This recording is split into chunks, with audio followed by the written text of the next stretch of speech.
to start, so don't worry. To me too.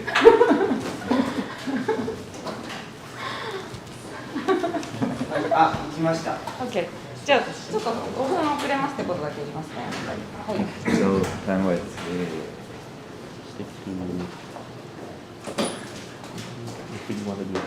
OK。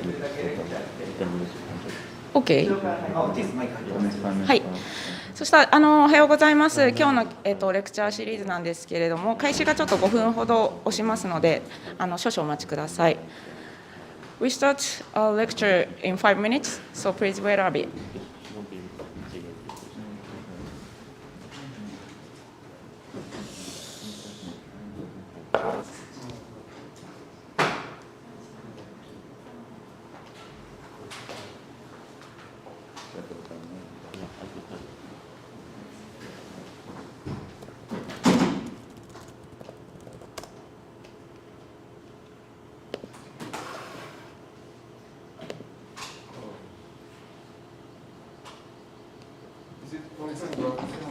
Okay. 私は向こう行けばいいです。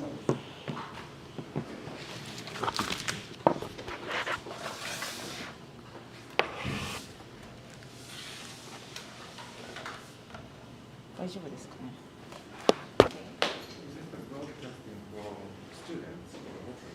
オープン。大丈夫。そう。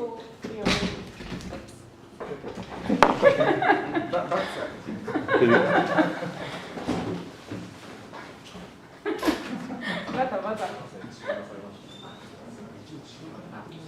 ろから後ろあっち行っといて後ろはそ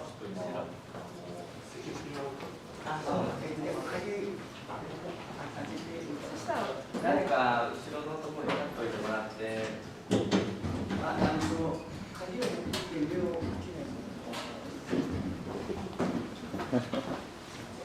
severe security. We can do. うまいな。外から。So I introduce a little bit. Okay. So I start. So please. Okay. Okay.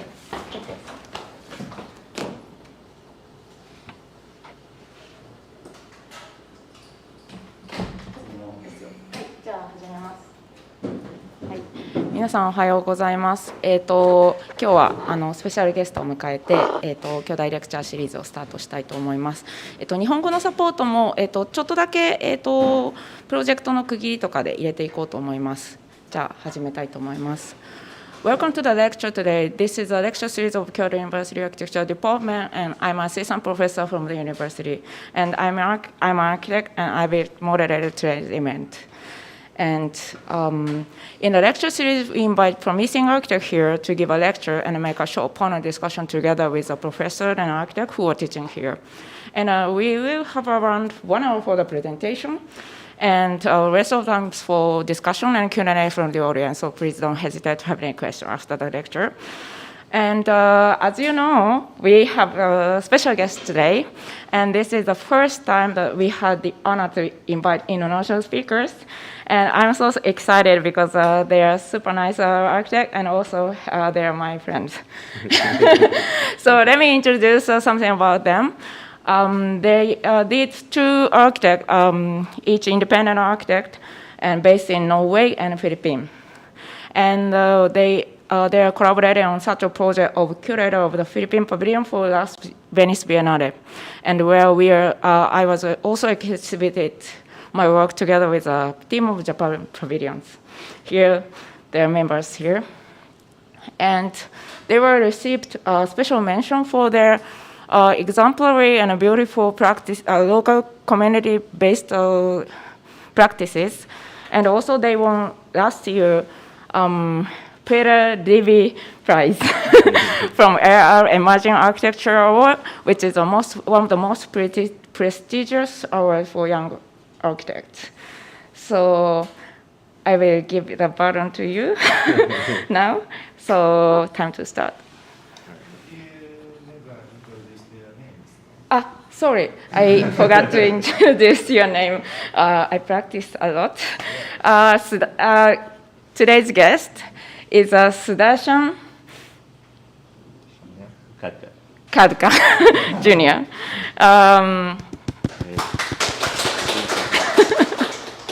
I forgot your middle name.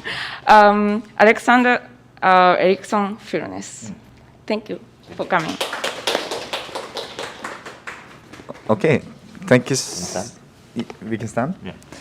So thank you for having us. This is a real honor to share our work here. Yeah. So Sudar and I, we have a practice that goes back quite a few years now. Yes. And what has been important in our practice is to understand the processes behind architecture and how the way that we work shapes the way that architecture also continues to live on beyond the built project. And there's a certain way or a certain process that's important in the work that we are exploring. And these are traditions of mutual support, because they offer a different way of seeing how we can build and how we can embed architecture and buildings within the places where we work. Now, traditions of mutual support are traditions that exist in most cultures around the world.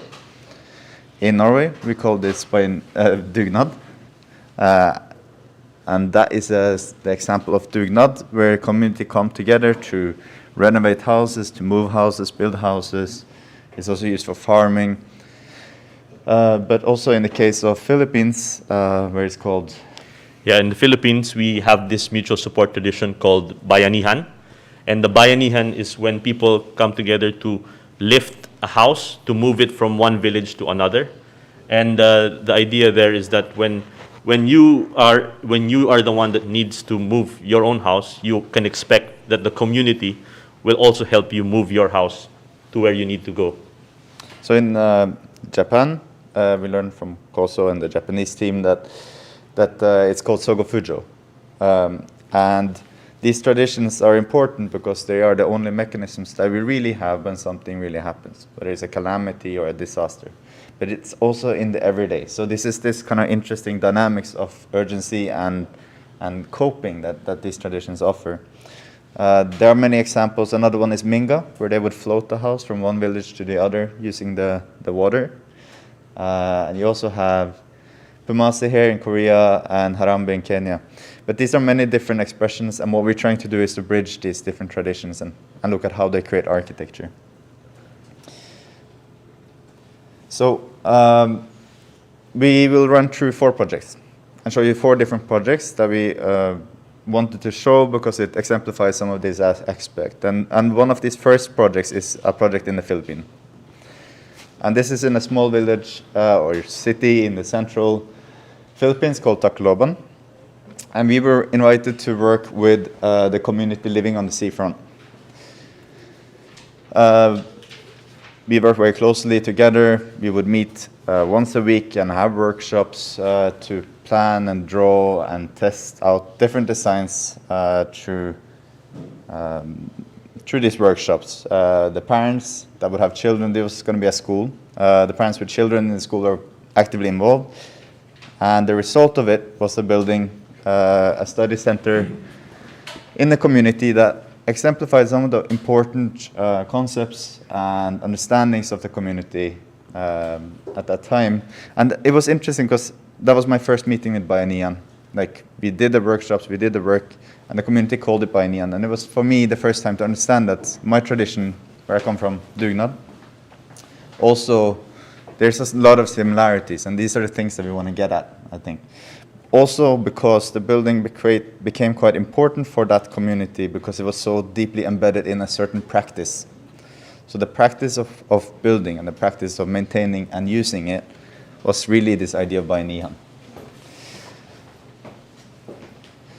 The building stood for about 3 years before Super Typhoon Haiyan destroyed the whole structure. When Haiyan hit in November 2013, it destroyed the whole city, devastated it fully. And you can basically see the foundations of the building here under the water, because it also created that big storm surge coming over land. And what was interesting is that in the really early aftermath of the disaster, the NGOs were still not there, and the local government was totally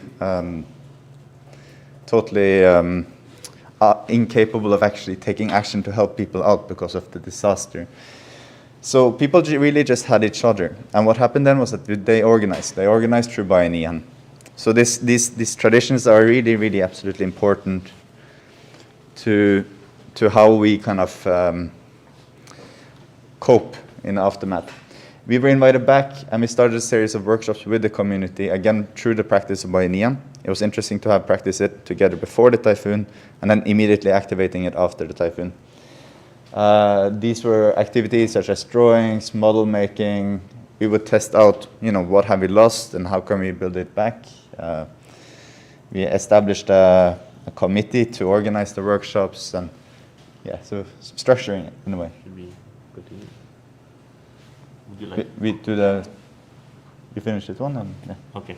All right. So the design that we had to use to be able to communicate with each other, as well as with the community about architectural ideas, had to be developed as a common language between all the members of the team that are doing the design.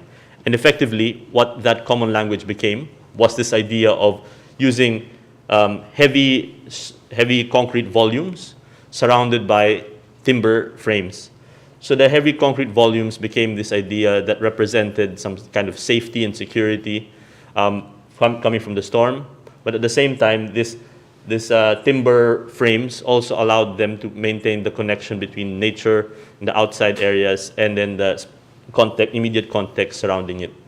At the same time, this also still allowed us to maintain this concept of letting the wind pass through during the typhoon, so that everything, the building would not need to fight against the typhoon, and in effect allow the wind to pass through and be much safer. So in effect, we were able to reduce the wind load to one third of what it was supposed to withstand, and that allowed us to make a building which was lighter in effect because of it. At the same time, what we needed to do was to be able to build within the context of the materials and labor that we had at the time, post-disaster. Everything was very difficult to find at the moment, so we had to use very basic materials such as concrete. And then also we were able to use the timber coming from the trees that fell down during the typhoon, and we reused that as part of the architecture. At the same time, we also needed to use the different material for the roof, so that we would be able to have a material that would not fly off and cause damage during the typhoon in case it flew off. So these were the three buildings that we were able to create. It's composed of an office, a study center, and an orphanage area. And the architecture is sort of designed with a modularity in mind. At the same time, this openness to connect to the gardens in between and to the buildings beyond it. And also, it incorporates the details and the architecture that the community designed themselves in relation to the doors and the door patterns also. This is the office building. I mean, each of these buildings, working through these traditions, we can actually get at some really important concepts. And these concepts, together with the community, give shape to each of the buildings. So this is the office. This is the study center building, which is being used for many different things by the community. Mm-hmm. More like a community center almost, but actively transforming with the needs. And finally, this is the garden space in between all of the buildings that are framed, the courtyard which is framed by all these buildings. And this becomes the functions, these houses, the functions that Streetlight, the NGO, uses for their celebrations in-house, like for example, during the opening. And what we realized during this process is that the essence of the architecture is not only about the space, but it is the meanings also that we ascribe to space. Mm. So, Ryoko will do one project, and then, yeah. Yes.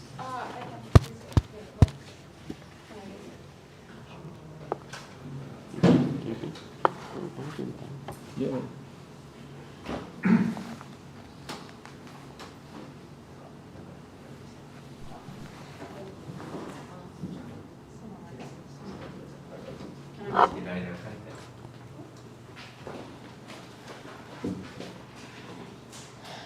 It's quite a lot.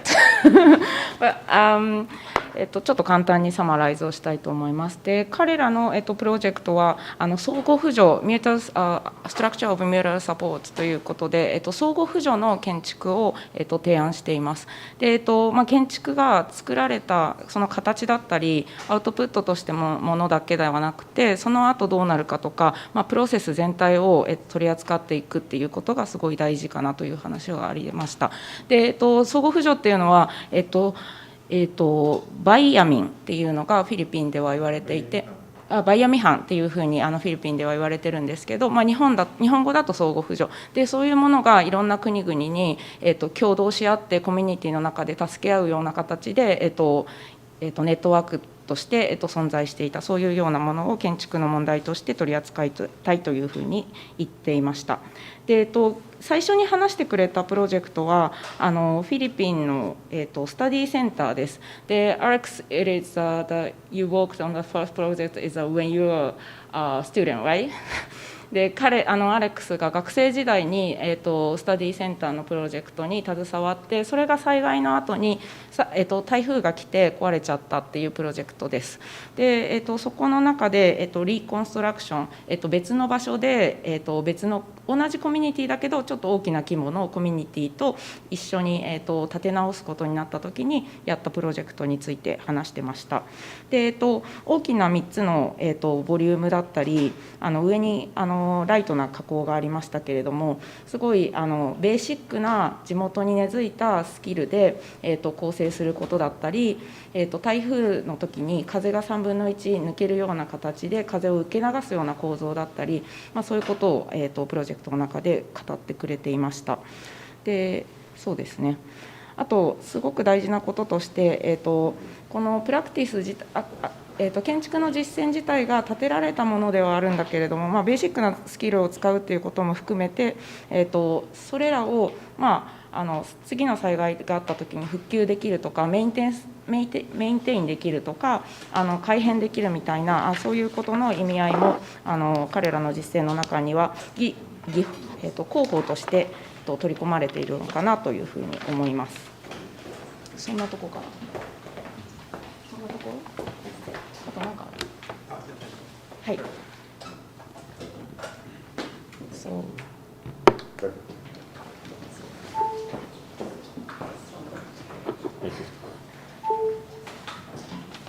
There. Yeah. So, this project, what was important with the Tacloban project was really to understand how these traditions worked before, during, and after a disaster, and how these could be part of shaping architecture. But we'll show another project here from Vietnam, talk a little bit about how we communicate within these structures or within these platforms of mutual support. So we were invited also to design and build this textile cooperative in Long Tam, which is a city about 12 hours north of Hanoi. And it's a traditional textile weaving cooperative that was started 20 years ago by Miss Mai. As you can see, and right now it provides livelihood to the people within the community. But at the same time, as Alex was mentioning, we were designing this process through Doi Kong, which is the Vietnamese tradition of mutual support.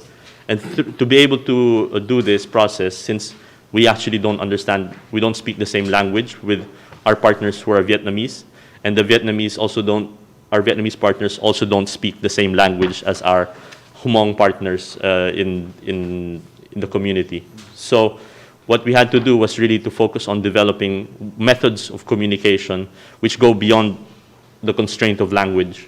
And so these are some of the methods that we use, such as model making, storytelling, mocking up, and so on. And we'd like to show you how that looks like in practice as well.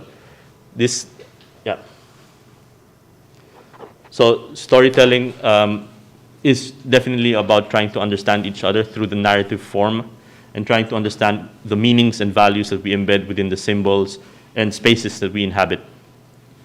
It's really about finding a place in people's experience and stories, which is at the heart of the process. Yeah. Same time, we also use mapping exercises. Mapping exercises are ways that we are able to reach out into the world and be able to analyze and categorize things which we need to be able to understand them better. For example, we did a mapping exercise of the existing textile cooperative plan that they have for the existing cooperative space that they use.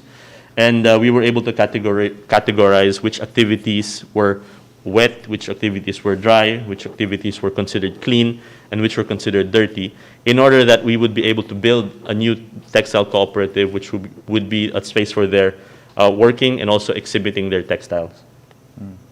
I mean, it's about establishing relationships between different elements, Yes. in a way. And the cooperative, there are certain qualities and challenges, but actually by drawing it out, you can actually connect that with their own experience of these different elements. Drawing? Yeah. And next, we also use drawing as a way to be able to create something together. In a way, some people find it difficult to participate or collaborate if they are shy. So drawings allow us to create an object together and something that we can analyze and discuss objectively without having to go through the barriers of maybe some ego or personal shyness and things like this. So we decided we were able to draw like the projected floor plans of what we wanted the structure to be like on paper, and we used the grid to be able to give a better sense of scale and also kind of develop a language that we could all use together to communicate design. Now, role play is a really important mechanism for us because it's also a way to externalize and physically act out these programs or ideas that we have.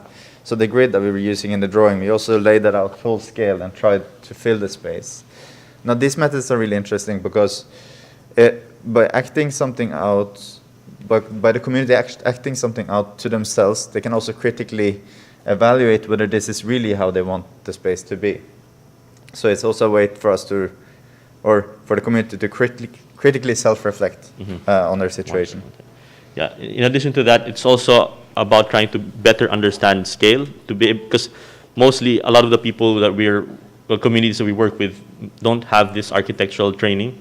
So in a way, it's about creating a simpler language that we could use to discuss also these ideas about scale and plan and how the drawing or relates to the actual site.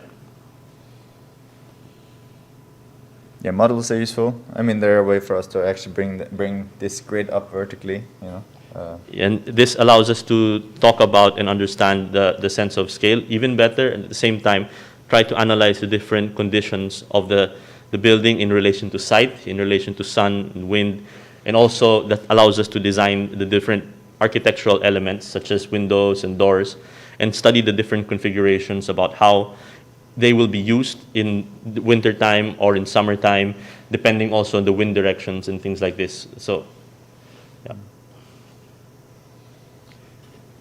Yeah, another important aspect of it was always trying to create a small mock-up structure, which would allow us to create a language between ourselves, the community, the workers, which will eventually build the building, and it's also to be able to test the material resources as well as the knowledge resources that we have available to us within the context. So, for example, this the stone that we use for this random rubble course wall was sourced in the lot beside, and at the same time, the wood that we used was sourced from the managed forests nearby, and also the workers were residents from the village. But I think what was interesting in doing these exercises is that the whole group that we're working with, they are constantly evaluating and deliberating on what this building should be, how it will be made. But what was interesting in this process was that they also identified that actually we have a lot of these families, they have already existing houses disassembled and stored in the backyard of their current houses. These houses, the elements that they have stored are from the mountaintops. During the Vietnamese War, they used to live on a mountaintop, but during the war, they had to forcefully move down into the valley. And in doing that, they actually disassembled their houses and they brought it down into the valley. And the houses, they're very typically, they're organized in grid. I don't have to, there. So every element, disassembled, stored behind their houses. A lot of it, though, was damaged. So what we were discussing was the possibility of reusing each of these old houses to create this new textile cooperative, and then trying to find as much fragments as we could to kind of create this new space, this two-story structure for the cooperative building. One aspect of this relocation that this community had is that it's caused a lot of issues, and particularly flooding and landslides. So just before Corona, the village was struck by an extreme flood. It covered a lot of houses, and actually a lot of the community members had to come together through Doikong to help each other. So again, mutual support becomes important to cope. But this is a condition that this kind of living in the valley has put on this community. But to deal with this thing is a huge infrastructural challenge, preventing landslides and floods and such. So in reality, we need to find a way where, when it happens, it won't damage the whole cooperative the same way it just did. So the design of the building then consists of a dry area, which is the second story. That's where you have the weaving, you have the storage of the textiles, and the batik painting and such. Yeah. And then you have the wet areas for the drying and the dyeing on the ground floor, so that the water can actually pass through on the ground floor, but the area above can remain dry. This is still an ongoing project. Can I add? Yeah. So in addition to what Alex has said, the design really builds upon the community's understanding of the architecture. Through the mapping exercises, we understood that they always talked about the architecture in terms of grids, like and bays, in effect. So there's a series of bays that this house is composed of. So let's say they would say this is a 3-bay house, this is a 4-bay house, and each bay is designed for the particular function. And so we took that idea and tried to structure the new cooperative house in the same way, so that it maintains this connection between their understanding of architecture and this new cooperative house. Right. こちらのプロジェクトは、ベトナムのプロジェクトでテキスタイルコーポラティブ、テキスタイルコーポラティブかな、繊維工場の、デザインかなと思います。で、彼らがこのプロジェクトを通して、いくつかの、共同の、アイデアを持つための、メソッドについて伝えてくれました。で、ベトナム、You don't speak Vietnamese, right? そう、彼らはベトナム語も喋らないんですけど、そういった外国のコミュニティに入っていく中で、どうやってコミュニケーションを、確立するかというのがすごい大事でした。で、その手法を6つ挙げてくれて、ストーリーテリングっていうwhat kind of storytelling are you making in a workshop? They're different exercises, but it's really about trying to create a condition where you have someone that tells a story and someone that listens. So it's actually a method.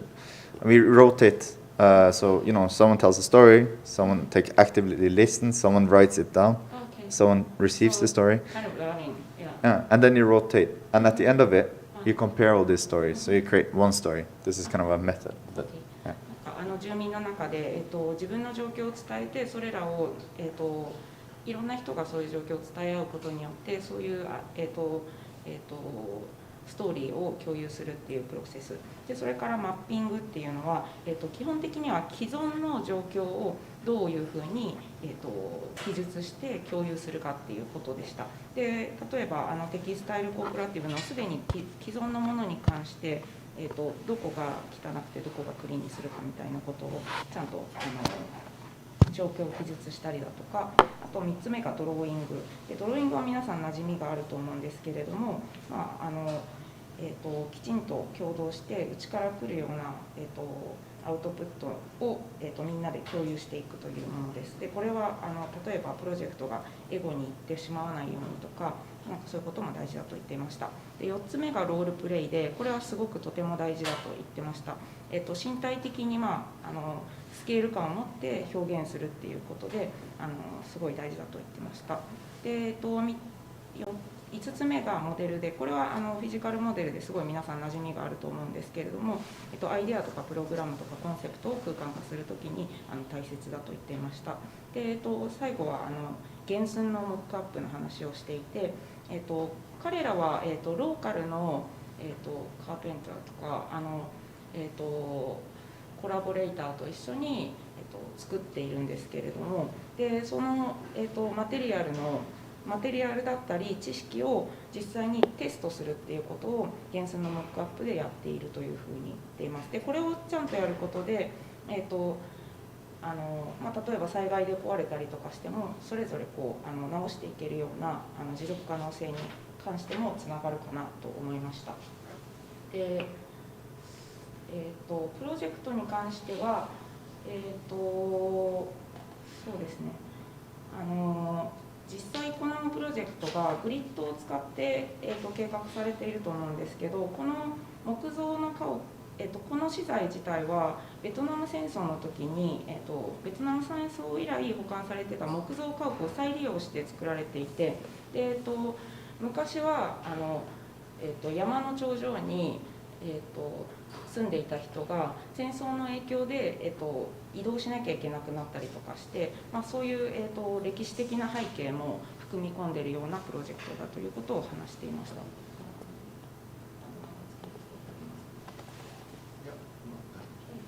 はい。Yeah, so we're kind of showing a little bit of different projects to give an idea of how this becomes a method for us to work. The first project being about the platform of organizing through Biennial, second one being about how we communicate, and now we thought a little bit about how we've organized this into a process.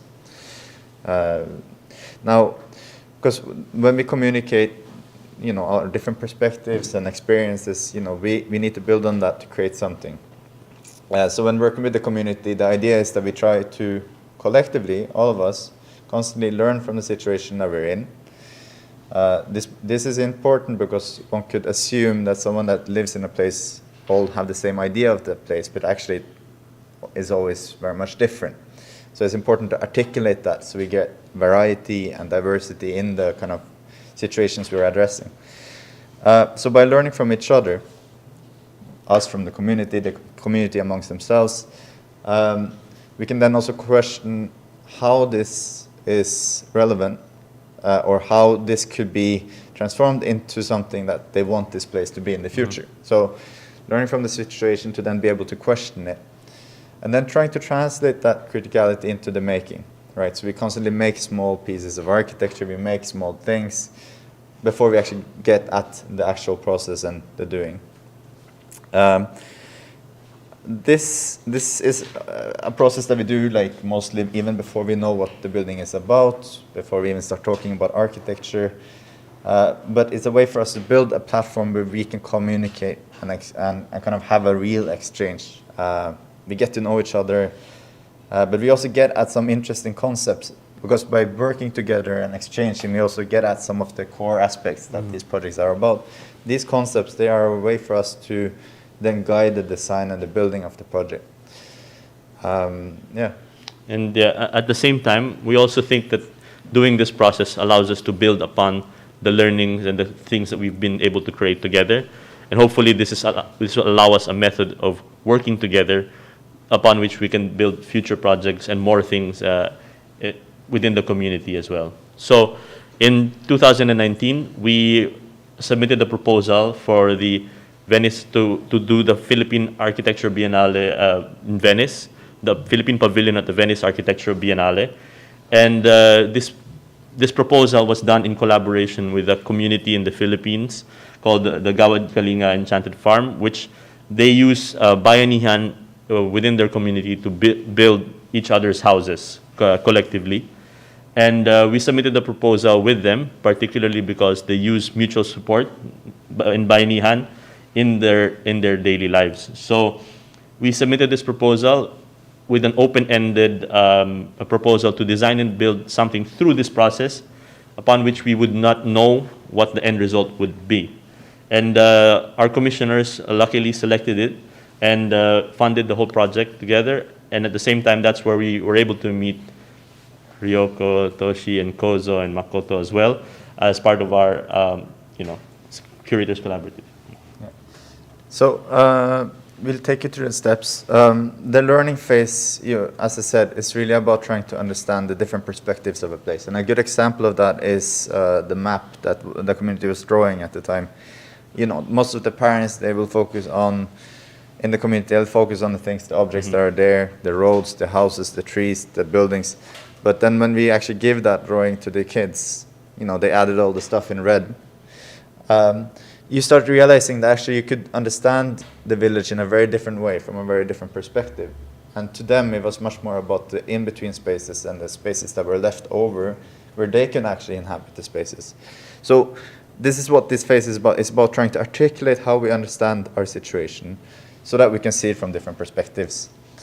It's also about looking at what Bayanihan is as a form of organization and questioning how we want to use that to organize in the project, but also beyond. Questioning, on the other hand, is also about taking what it is that we have learned collectively and trying to understand and develop and question what it is that we have learned with each other. And sometimes this space for questioning is not often accessible to people, so it is rare that they have the chance to actually question their own knowledge among themselves. And in the hope is that it will develop even better understanding among all the people, to develop this sort of a common understanding within the community about what issues they face or what it is that they confront collectively. At the same time, some of the examples or some of the exercises that we did had to do with talking about this problem tree, the idea of trying to understand what the problems are that the community faces and what are the results of these problems. And this revealed a lot of the issues that then we can begin to use as a basis for creating our what kind of architectural intervention we need. So when we then make things, we constantly compare them, right? We compare what we make and we discuss. And by doing that, actually, we start actually seeing that there are gaps and there is different perspectives, and this is at the heart of it. We also use something, we talked about performance and acting. That's another way of articulating and reflecting. So this is Antonio being a typhoon, where the community is kind of reflecting on what do they do when a calamity happens. What was interesting at this stage was they actually started articulating what the project could be, what kind of program is this space. And because of the density of the village, they really don't have a place to, one, study, and secondly, have a real quarrel. So what they identified as an important space for them was to build a space that they could have these conflicts amongst themselves in privacy without having to share that with the whole community. Yeah. But also as a place to learn. So then through the learning and questioning, we were able to find the program. Yeah, and after we were able to question that, we tested out also what we have been able to learn and question through this process by making this small structure together. Similarly to the project in Vietnam, it also allowed us to understand what kind of skills and knowledge we have within the community surrounding us. And we were able to build a small test structure, and in this case, it was a scoreboard, which was beside the basketball court. We had to practice also understanding sort of how to design in scale, using the scale model, and how that relates to the physical structure that we were able to build. In some cases, some people were not used to speaking, and in this case, at least, doing something with our hands allowed more people to participate in this way, so that everyone can have a contribution to the process.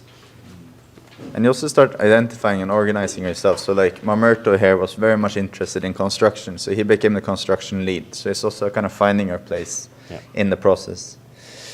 In this learning, questioning, making, one thing that kept coming up in our discussions about good quality spaces or the kind of architecture that we like is this idea of maliwalas. And the word kept coming up with the community. Maliwalas, doors, windows, houses. And maliwalas then we kind of realized that this building has to be about maliwalas. Maliwalas is a Filipino word that you maybe should describe. So the maliwalas is a concept that we use to describe spaces which are bright, light, open, well ventilated, clean, And essentially, it captures all of these ideas in one word. And when people describe this space, it's something that they really want to achieve in whatever it is that we wanted to create together. And so this idea, along with the idea of using the grid, again, allowed us to plan the library and conflict mediation space, and at the same time allowed us to talk about and understand what it would be like in section as well. In terms of this concept was what we used to evaluate whether this design is going to be maaliwalas or not. So this related to how, like for example, the floor being raised off the ground so that the wind can pass through underneath, and also having slatted floors so that the wind could enter also and ventilate the space. It also related to how the roof was oriented in relation to the existing site condition, as well as the sun and rain, and even talking about maaliwalas in terms of possibly creating a double-story building. And you can see that we were able to design in scale, and at the same time translated that in full scale on the ground so that people could hopefully inhabit the space and try to understand what their design decisions were going to be like in practice. And this also then, the concept of maaliwalas also translate into how we make the doors, so mapping all different examples, but also making prototypes and examples of how we could actually clad the building. So constantly mocking up, prototyping, testing was important.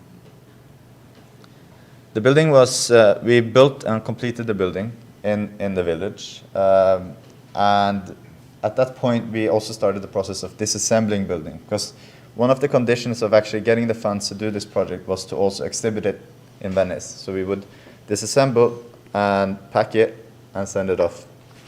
At the moment, the building has been, of course, the Biennale is over, so the building has been dismantled, and it's now shipped back on site, and we are currently rebuilding it so that it becomes part of the community's life at the moment. So I'd like to also add that the whole building was built with the workers from the site or the site nearby, and also the materials and all the joints were fabricated within like a few kilometers away from this building. So when the building arrived in Venice, we started the process of rebuilding it. Now the location of the Philippine Pavilion is in Arsenale. Arsenale and Giardini are the two main venues of the Venice Biennale. So the Japanese pavilion is in Giardini. But Arsenale is a huge boat factory, like an old boat factory where they would produce the ropes and the different aspects of the boat. That meant that these spaces are quite large. So a part of the process, part of getting the grants from the ministry, was to actually work with the community to ensure that we produce a building that will have a long life in the community, but that can go to Venice and still fit within the space of Arsenale. Yeah, so the building was assembled, and it was there for the duration of the Biennale. What's interesting is that each element, like we were saying, really tries to address this concept of the community. So it was a constant negotiation. And this is where the concept gets really useful, because when we make architecture, when we design architecture, we constantly need to question our choices if they're actually to the concept, right? Does it fit what we're trying to do? So there, like Sudha was saying, the roads are, the floor is raised so the wind can come through. The doors are perforated so the wind can also pass through. The roof is angled to also then capture the breeze.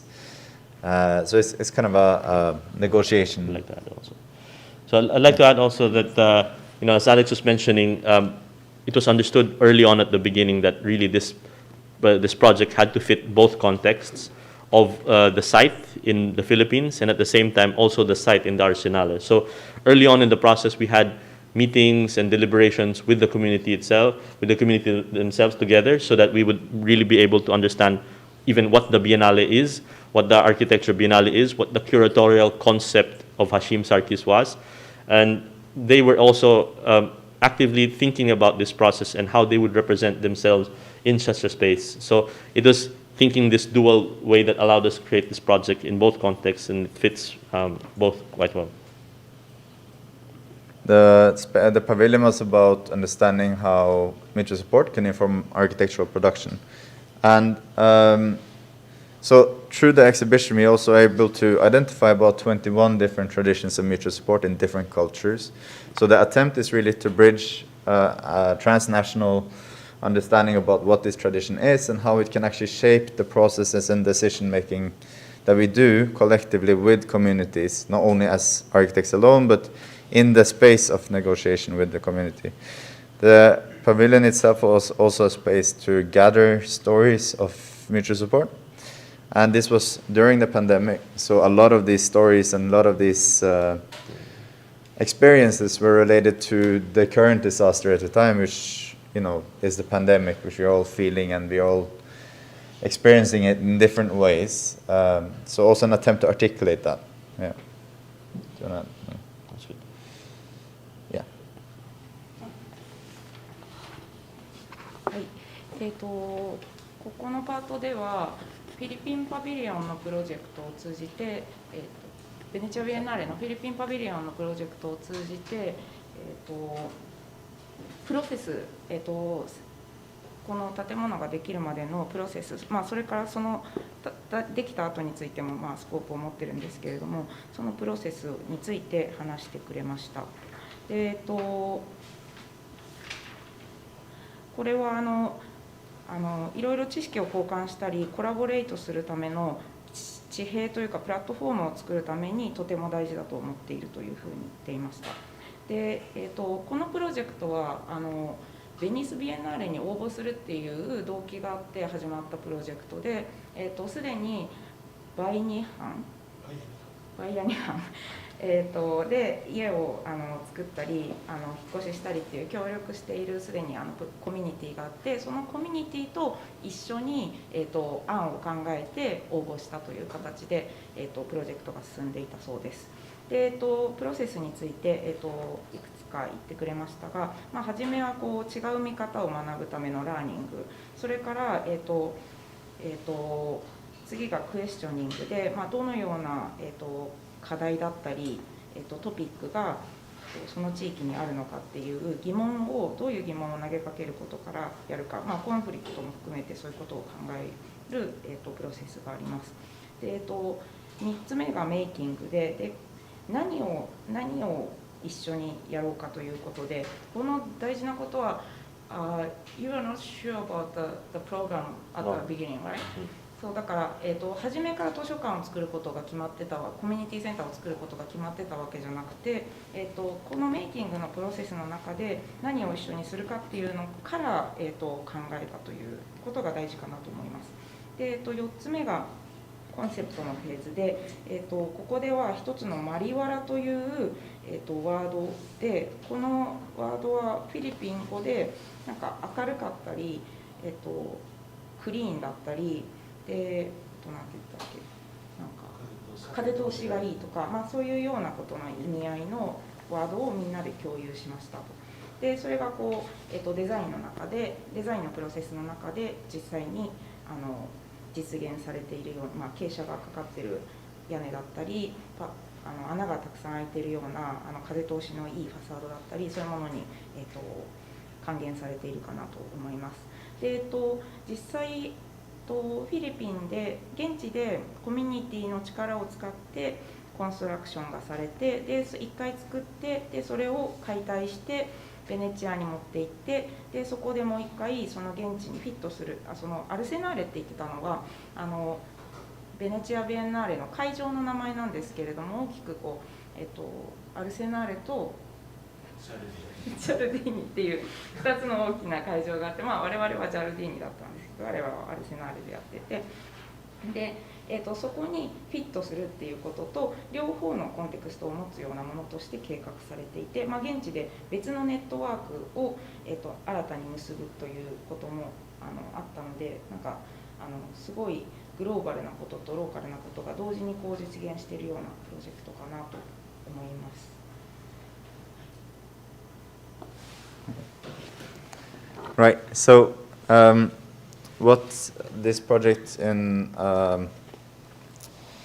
Venice was about is really try to use these traditions of mutual support as a way of building architecture and building a connection with the community in the place where we work, but it's also, I think it also resulted in a transnational collaboration where we actually had a very, very, very fruitful collaboration with the Japanese pavilion.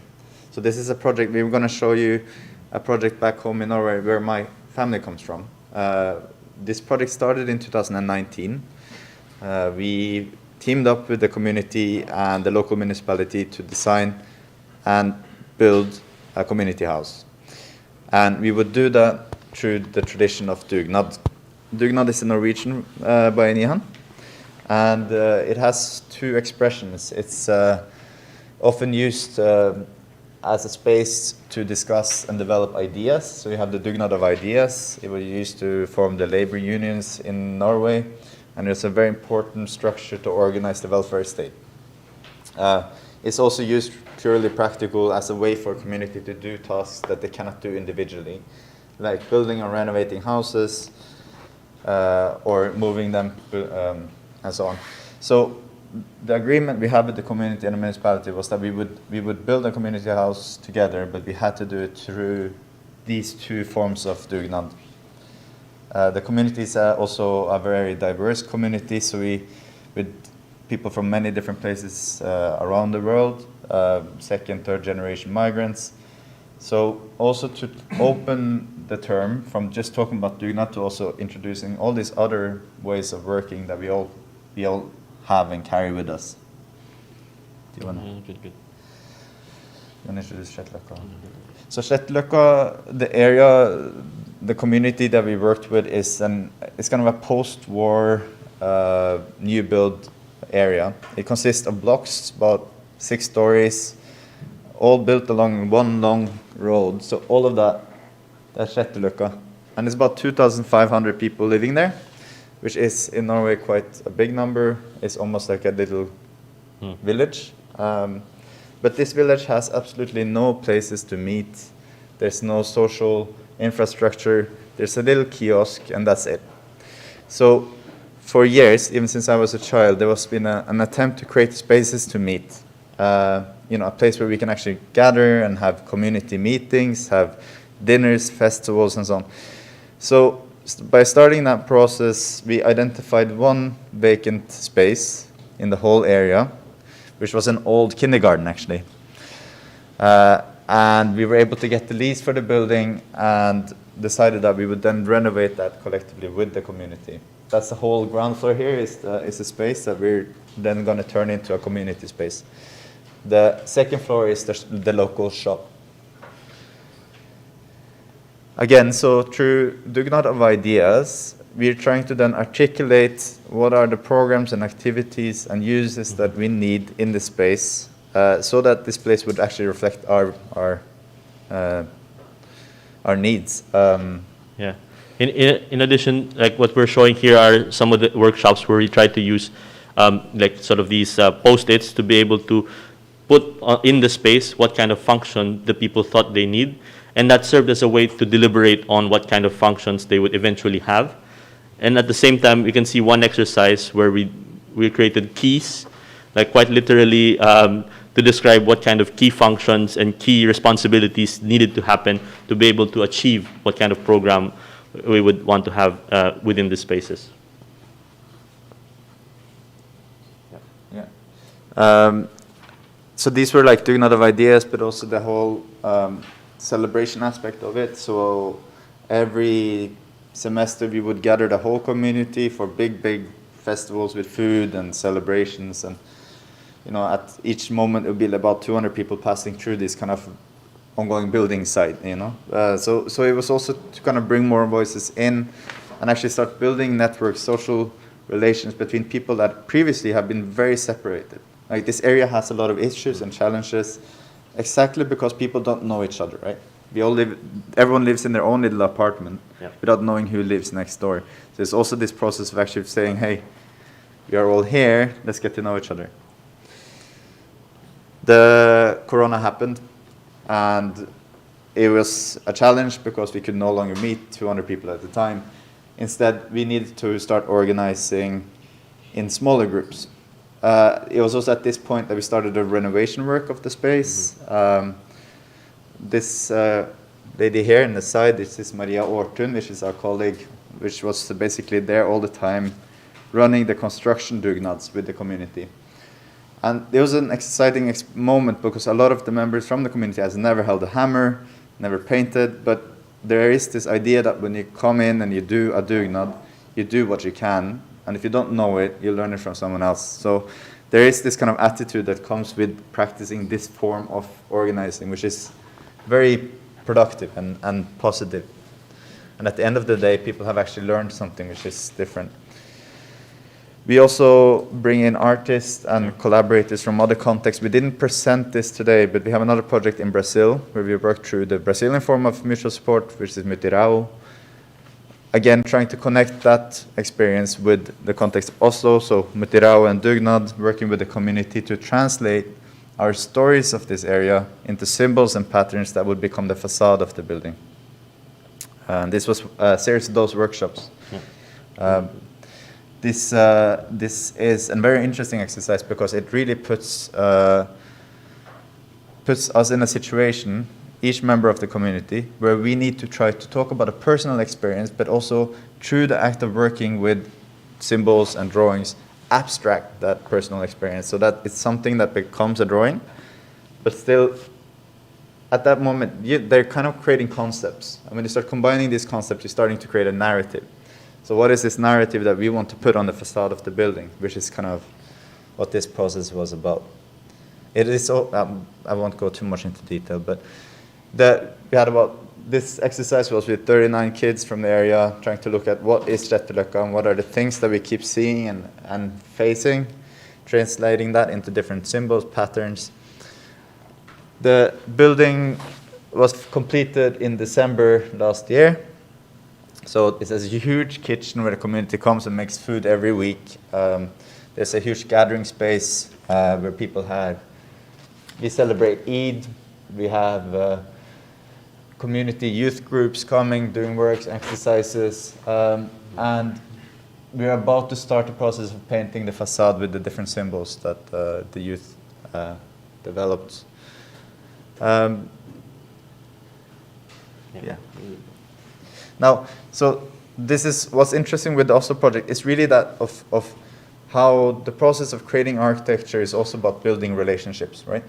So gradually, we're incrementally getting more and more people involved. We're expanding, we're growing, and so is also the spaces that we're making. So at this point, there was a great need to extend the community space. It's already becoming too small. And of course, when we came to Venice, we were so happy to meet the Japanese curators and artists, we started actually talking about how we could do something together. And I think the story of the Japanese pavilion is really beautiful because it talks about the story of each material, each element of the Takamisawa house that was disassembled, the life it had all the way up to the point that it was assembled, and also the journey that it had to Venice, where it was presented. So we wanted to continue that journey together with the material.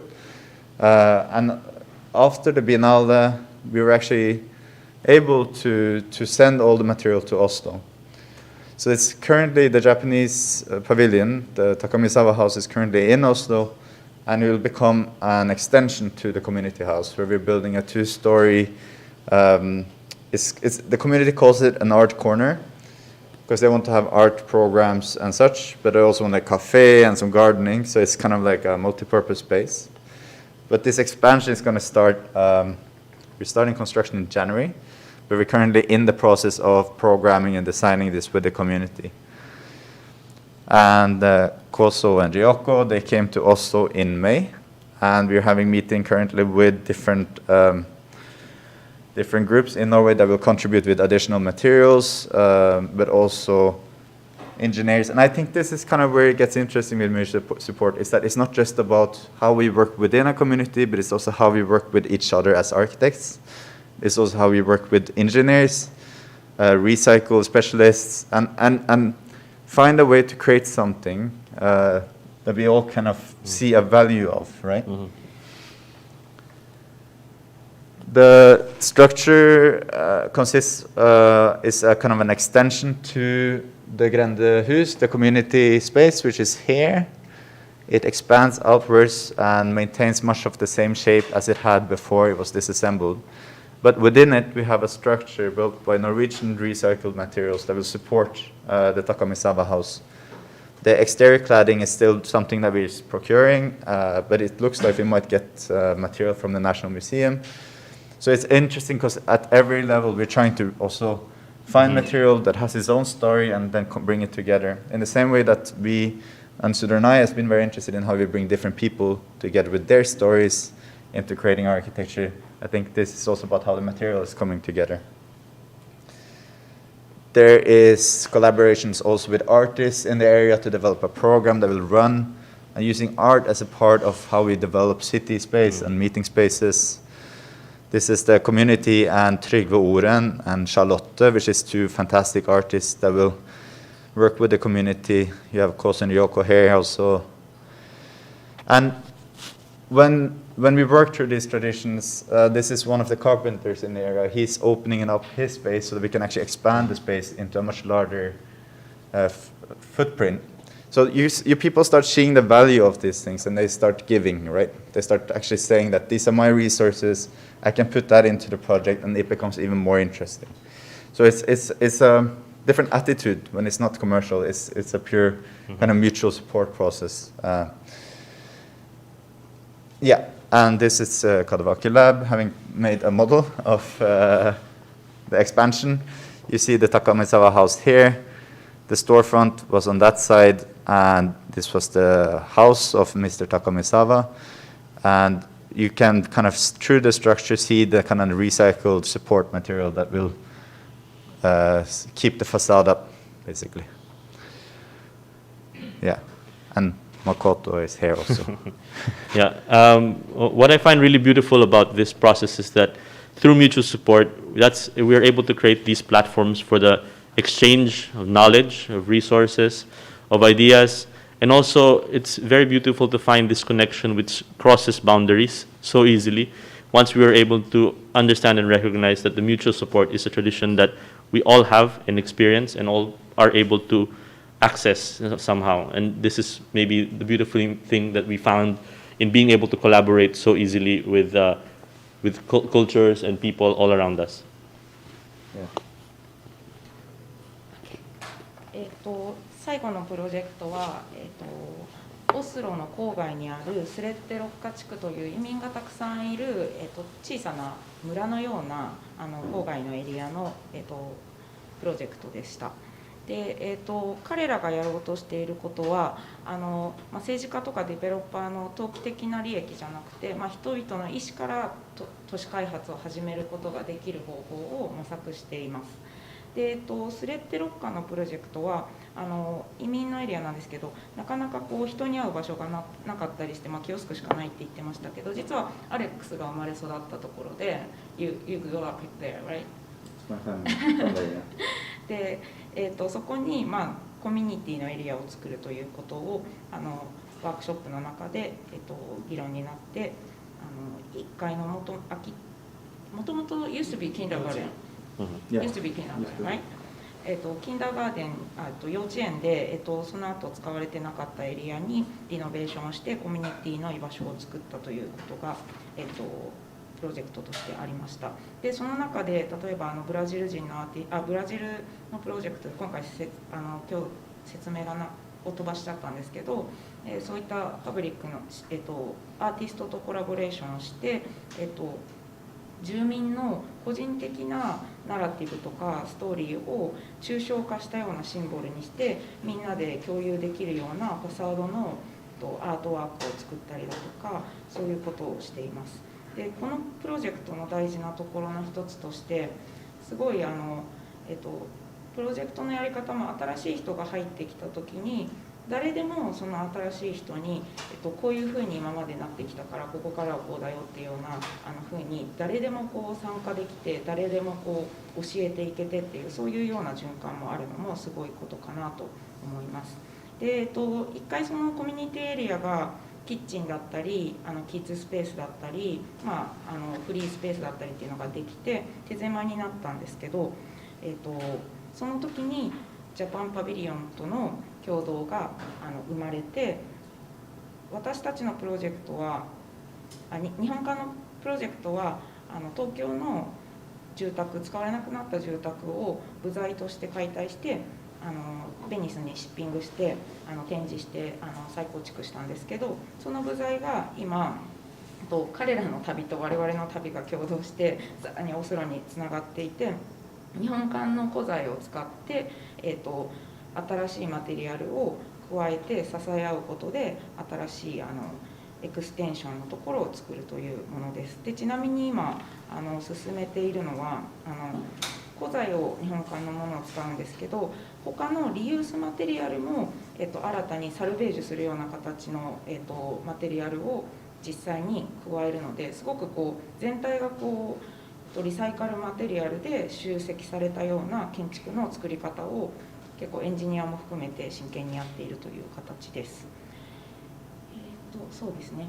でその他最後に須田が加えてましたけど、やっぱりこういうプラットフォームはなんかいろんな知識だったりとか文化とかいろんなものを交換する大事なプラットフォームだけど、すごく大事なのは誰でも参加できてアクセシビリティがあるっていうのはすごい大事ですというふうに言ってました。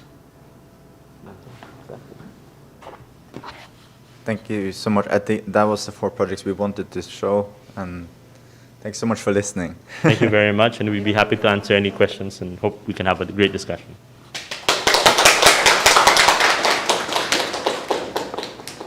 Thank you so much for such a great lectures. So we'll have a short panel discussion later. So please take a rest for 5 minutes or something.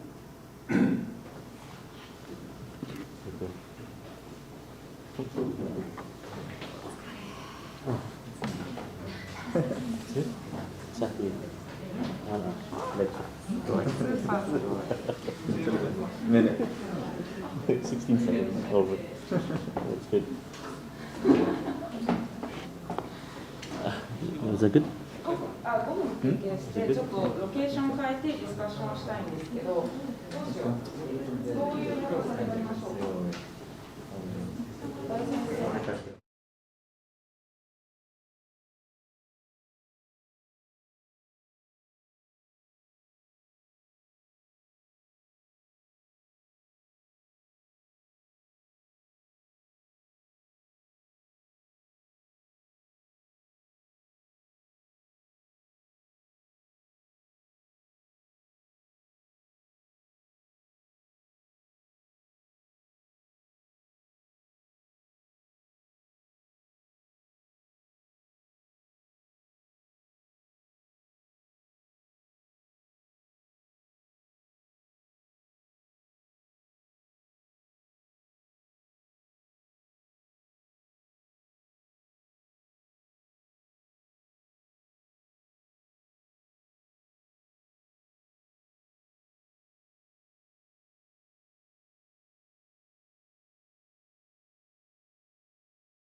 we start? Okay.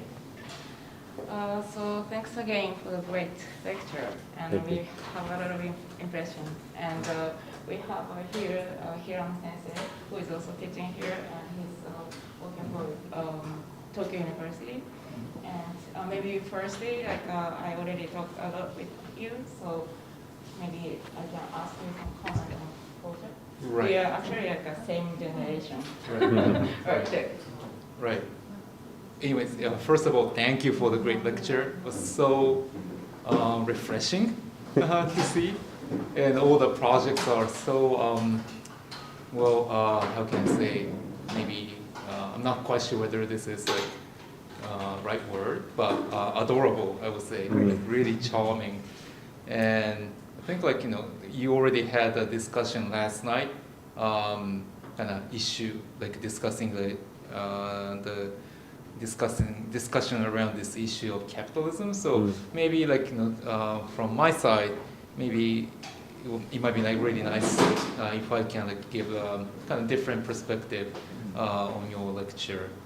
But if I may like extend this issue of capitalism, well, anyways, like what I found like quite interesting about your project or your kind of design process is that like this whole process of learning, questioning, making, concept, designing, and building, and you especially like what I found it interesting is this role play phase, and where you draw this floor plan on the ground and like let everyone like kind of do this role play, and actually that kind of reminds me of this movie Founder, which is about the guy who make McDonald's world like leading conglomerate, and in that movie, in order to make the restaurant or this kitchen area as efficient as possible, they actually did this role play. So they drew this floor plan on the parking lot and like decide the layout of the the grill, the place where you like assemble all the patty and like buns. So it's like heavily capitalism oriented. But like but like in your case, like using the same kind of methodology, but you're like kind of thinking or kind of orienting like totally different direction. So yeah, I personally found it quite interesting. So and another thing, another project I found it interesting is the last one where you're going to kind of make this hybridization of the elements from the Japanese pavilion from the Venice Biennale and the local material, recycled material in Norway. And well, if I may like kind of ask one question about that project, I feel that project, what is different from other projects about that project is that this issue of aesthetics becomes more prevalent in that project. So I'm personally like interested in like the tension between the elements from the Japanese pavilion and like the elements from like local material in Norway. So this tension, like aesthetic tension between like those elements from different regions. I wonder like how you are going to kind of control that tension, and then also, well, this is kind of quite random, but what I found quite interesting about that project is that, well, basically like the something ordinary or banal doesn't cross the sea. So in this case, like the Japanese ordinary banal house usually like stays within the where it was built and demolished, and don't like really cross the sea. But in this case, like it crossed the sea. So like meeting like banal thing, ordinary thing from different region in one place. I wonder like how this kind of create this interesting aesthetic tension. but anyways, yeah. Okay. It's kind of I disorganized, also but want that's to why. add another question to that related to his question, because I'm very interested in like how it means as a being foreigner in a place, and you mentioned about the being foreigner in the Sreteroka can be activating the locals, and it can be the weekend stay mystery for them, and this kind of things can be connected to his question. Absolutely. So, yes. That's a very good point. Yeah. Yeah. どうしよう日本語簡単に日本語で訳しましょうか。あ、さっきのコメントですか、私。はいあそれか私が訳しあ、いや、いいですよ。はい。じゃあちょっと、let me like summarize what I said in English in Japanese. なんか個人的に非常に面白いなと思ったのが、昨晩は資本主義に対して彼らのプロジェクトがどういうふうに位置づけられるか、資本主義のオルタナティブとして彼らの活動がどういうふうに位置づけられるか、ポスト資本主義ですね。っていうところでは議論があったということで、でも個人特に縮小社会の中でどういうふうに考えられるかってすごい有用だと思うけど、なんかそれをどう位置づけるかがかなりこう課題というか、すごいヒントがあるんじゃないかって話。で個人的になんかそれに対し、それに関連して少しアイロニカルで面白いなと思ったのは、彼らのデザインプロセスの中でロールプレイというものがあって、地面にフロアプラン、床平面図を書いて、地域の人たちと一緒に建物が建ったらどういうふうになるかなっていうのをプレイしながら、こうデザインを修正していく、設計をしていくというもので、マクドナルドですね、本当に資本主義の権化みたいなところでも、最初の頃ですね、駐車場にこうキッチンの平面図を書いて調理場のでこういかに効率的に、全ての調理プロセスをできるかっていうのは平面図をロールプレイをしながらやっていったっていう、ところがあって、超資本主義的な、方向にそっちは行ってるわけだけども、で同じ方法論を使いながらも全く違った方向性に彼らのが向かっていってるっていうのが、そういうアイロニカルな意味で非常に面白いなというふうに思いました。で私自身の、コメント質問としては、エステティックス、美学的なところですね。で最後の、ベネスビエナーレの日本館高見沢邸と、ノルウェーの、現地での、リサイクルされたマテリアルがこう組み合わされてできるコミュニティセンターですね、に関して、その2つの、地域から来た、ある意味、非常に、日常的なというか、陳腐なエレメントたちが組み合わさっていくことでどういう、面白い、エステティカルなテンション緊張関係が生まれるのかなという、そこら辺について、少し質問したという感じになっています。Thank you so much for the questions and comments. This is really interesting, and I'll first answer this thing about McDonald's because because it is interesting because this is a textile cooperative, and they have a production line. Right. There is 41 steps to produce the textiles, and in the act of actually acting this out on the ground, they're actually thinking about when I do this, what comes next? Where do we put the next step, and how do we make that actually work for all of the? There are about 140 textile cooperative members, but at the other end this is a cooperative owned by the women in that village, so it's not serving a corporate function, but it serves kind of a self-empowering program, which is interesting. In terms of the aesthetic tension, and what you also commented, Ryoko, I think it's really, really interesting to think of the banal and think of something that is strange, something that is not familiar, because it opens up for different discussions and perspectives. And I think that it's very easy when you organize the community that things are the way they are. And that if you want to work creatively with a community, you don't want it to end up in a situation where nothing changes, This whole process that we're trying to go through is to try to find something new and to create something creatively together using our different experiences and knowledge. But this is where our field as architects or artists or other professions are really, really useful because they can open up the discussion. And what's interesting with the Japanese pavilion is that the material in itself is doing this because the story of that material is making a lot of the community members going, what's happening? why is there a Japanese house here? And this is, absurd in a way. But at the same time, it serves a program and a function that is really important for the community.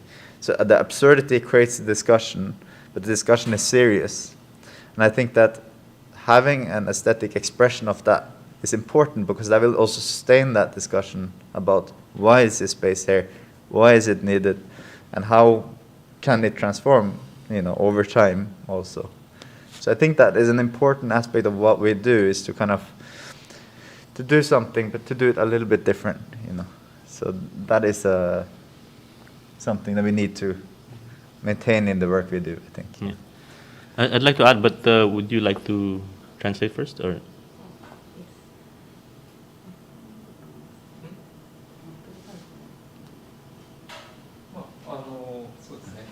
効率化、ロールプレイをしていくときに、マクドナルドのキッチンの調理場と同じく、効率化っていうのは目標、テキスタイルの制作ですねが、彼らのプロジェクトの中ではやっていて、でそれのロールプレイをしていたわけですけれども、それでそのテキスタイルの製造プロセスの中でどういうふうに最適化、効率化ができるかという形でロールプレイをしていたんだけども、最終的にその効率化というところは目標なんだけれども、それが向かう先がそういう企業のなんていうかな、収益の最大化ではなくて、そのコミュニティの方にどのように貢献できるかという方向に向かっていっているという点で、同じ方法論を使いながらも、違うことが言えるということですね。ありがとうございます。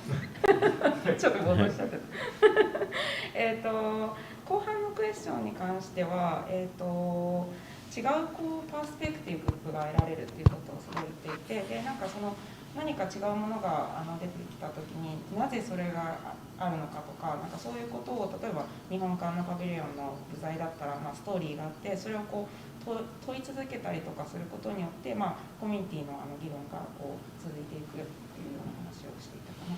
Yeah, I'd like to add just the question about the McDonald's.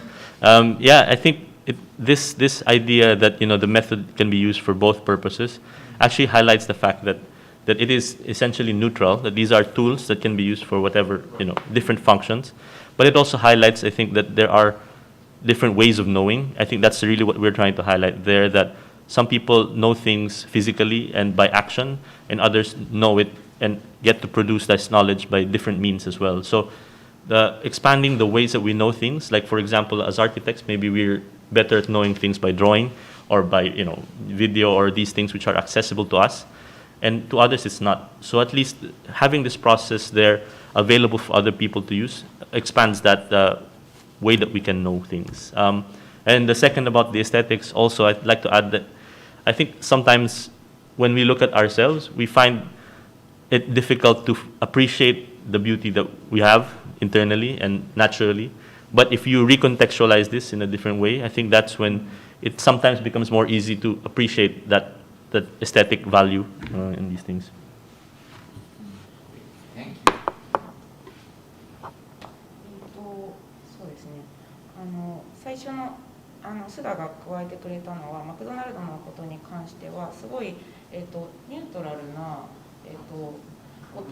ロールプレイによって知ることだったりなんていうかアーキテクトとかドローイングとかを使うようにいろんな手法に対して開いているってことを言ってたのかな。そうですね。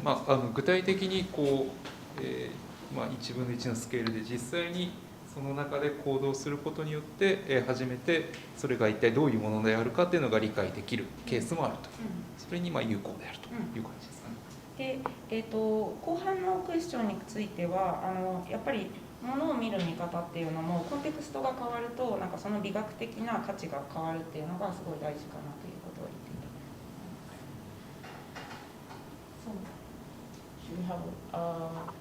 Should we have a comment from others? I think we should open the discussion to the Yeah. auditorium. Okay, So first, can you come here? Or Thank you for the wonderful presentation. Thank you. I was very impressed by your interesting and humanistic and also very clever and beautiful way of constructing architecture with the people. And I'm not so good at English, so maybe I might ask you very strange question. Please forgive me. But I was kind of impressed by your method using a kind of keyword, like なんだっけキーワード、バーミヤンとかなんだっけバイアニマリワラス。マリワニハンとあとマリワナ。Yeah, yeah. マリファナみたいな。Yeah, but so the concept is very important to maybe organize all the small things you collected from the people. So I was wondering how, yeah, I could understand this concept is very important in the process of designing itself, but I was also wondering how you managed to get them into one idea of architecture. Yeah. Well, the particular. Oh, sorry. You want? それかご自身で言います。ちょっとうまくあれしてるかわからないんですけど、彼らのそのプロジェクトはすごくこうクレバーに、コミュニティと一緒にものを作っていくっていうのを示してて、非常に印象深く思ったんですけれども、僕がその彼らの方法としてすごく面白いなと思ったのは、ある言葉をこう一つのキーにして、いろんなこう違う意見とかその人たちの考えていることを、あるところに修練させていくような考え方を持っているっていうのが面白いなと思っていて、建築ってこうバラバラにこうあるものをいくら集めても最終的になかなか建築にならないので、その建築化するっていう最後のモーメントに何がこう関わってるのかってすごく興味があって、でそのさっきのコンセプトの話と、それからなんかそれだけだと多分なかなかまとまらないから、どういうふうに最後こうまとめるのか、そこのところの話をあんまりされてなかったようにも思ったので、そこをもうちょっと聞きたいなと思って質問しています。So in the work we're trying to do, also I think it's about creating a space for deliberation to happen. And when we have these workshops, we are essentially leaving the space for these concepts to be revealed. So in this particular case where we talk about maaliwalas, we had a workshop that deals with like what spaces within the community they thought had good value, and we asked them to describe what kind of characteristics this space had. So in effect, it's about going into the community and looking for the spaces which they thought, I feel good in this space and this is a nice space, and then we ask them why. And when we asked them to describe why, the word maaliwalas kept coming up in the different groups. So the community was divided into different groups, and everyone looked at different buildings, but the common word that they were using to describe the space was maaliwalas. And so we realized suddenly this becomes an important concept to a lot of the members, and so we tried to understand next, what do we mean when we say maaliwalas? And then that's how this concept became everyone's common understanding, and sort of that's really what we realized altogether, that this is what we were looking for in the space. So it became the generating concept.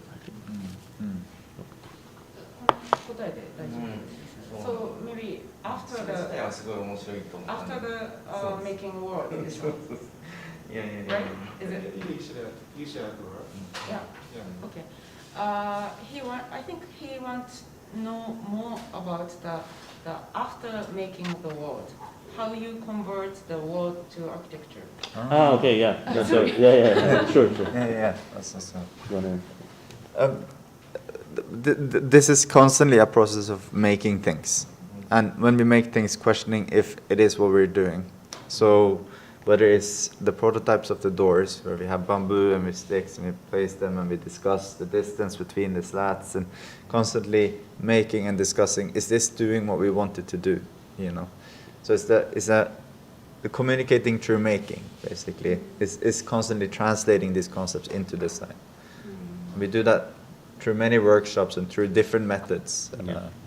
Do you want to specify? Yeah, I'll add also that, for example, when we were designing the section of the building in the plan, and in like doing this mock-ups, we were presenting the designs to each other. Each team had their own scale model that they were creating, and when they would present it to the whole group, some of the members would ask, wait, what happens to the sun here, or what happens to the wind? Is this maaliwalas? They're asking each other if this is maaliwalas or not. And so they trying to understand, among all of the design options that they were able to create, which one was the most maaliwalas. And so that became the rubric of how we evaluate the different design decisions that we were making. So sometimes we were talking about the big section or the structure of the project in relation with marijuana. Yes. And sometimes the window, about sometimes very detail, small element like windows or doors. So and then you actually combine all those ideas into one building. Yeah. Okay. Very interesting. Yeah. Thank you. But I was also wondering, that is a kind of like data science, like so if you collect all the idea of one concept, and this collection is itself is the definition of the concept. Yeah. Maybe somebody else should ask you something else. So Thank you. Thank you very much. 簡単にサマライズすると、平田先生の質問はそのコミュニティのその言葉に還元するいろんなクエスチョンからその一つの言葉を引き出してそれを建築化するっていうのはすごく面白い。それも日本語訳してたわ。すみません、失礼しました。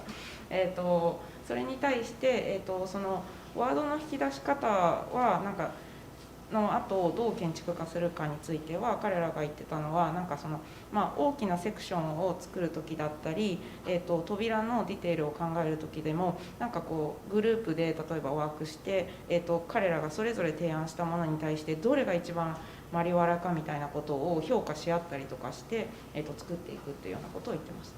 でも建築を作るときにやっぱりある程度大きなシステムから小さなシステムまで何かある種の構造っていうのを捉える必要があるんですけど、建築家として多分彼らはそれを言ってる内容を何らかオーガナイズして内容のストラクチャーごとになんか議論を構築してでそれを一個一個拾い上げることでなんか建築にしていったんだっていう理解をしまして、そういうことなら規模のビルディングならばそれ本当にできそうだなと思ってすごく面白いなと思ったっていう。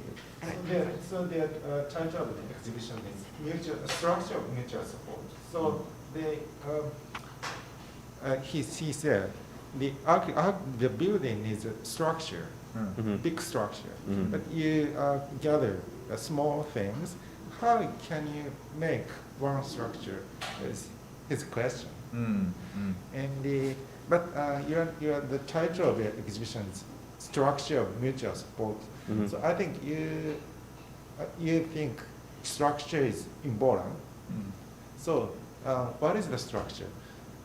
And how can you make the structure, strong structure, to gather the small things, banal things?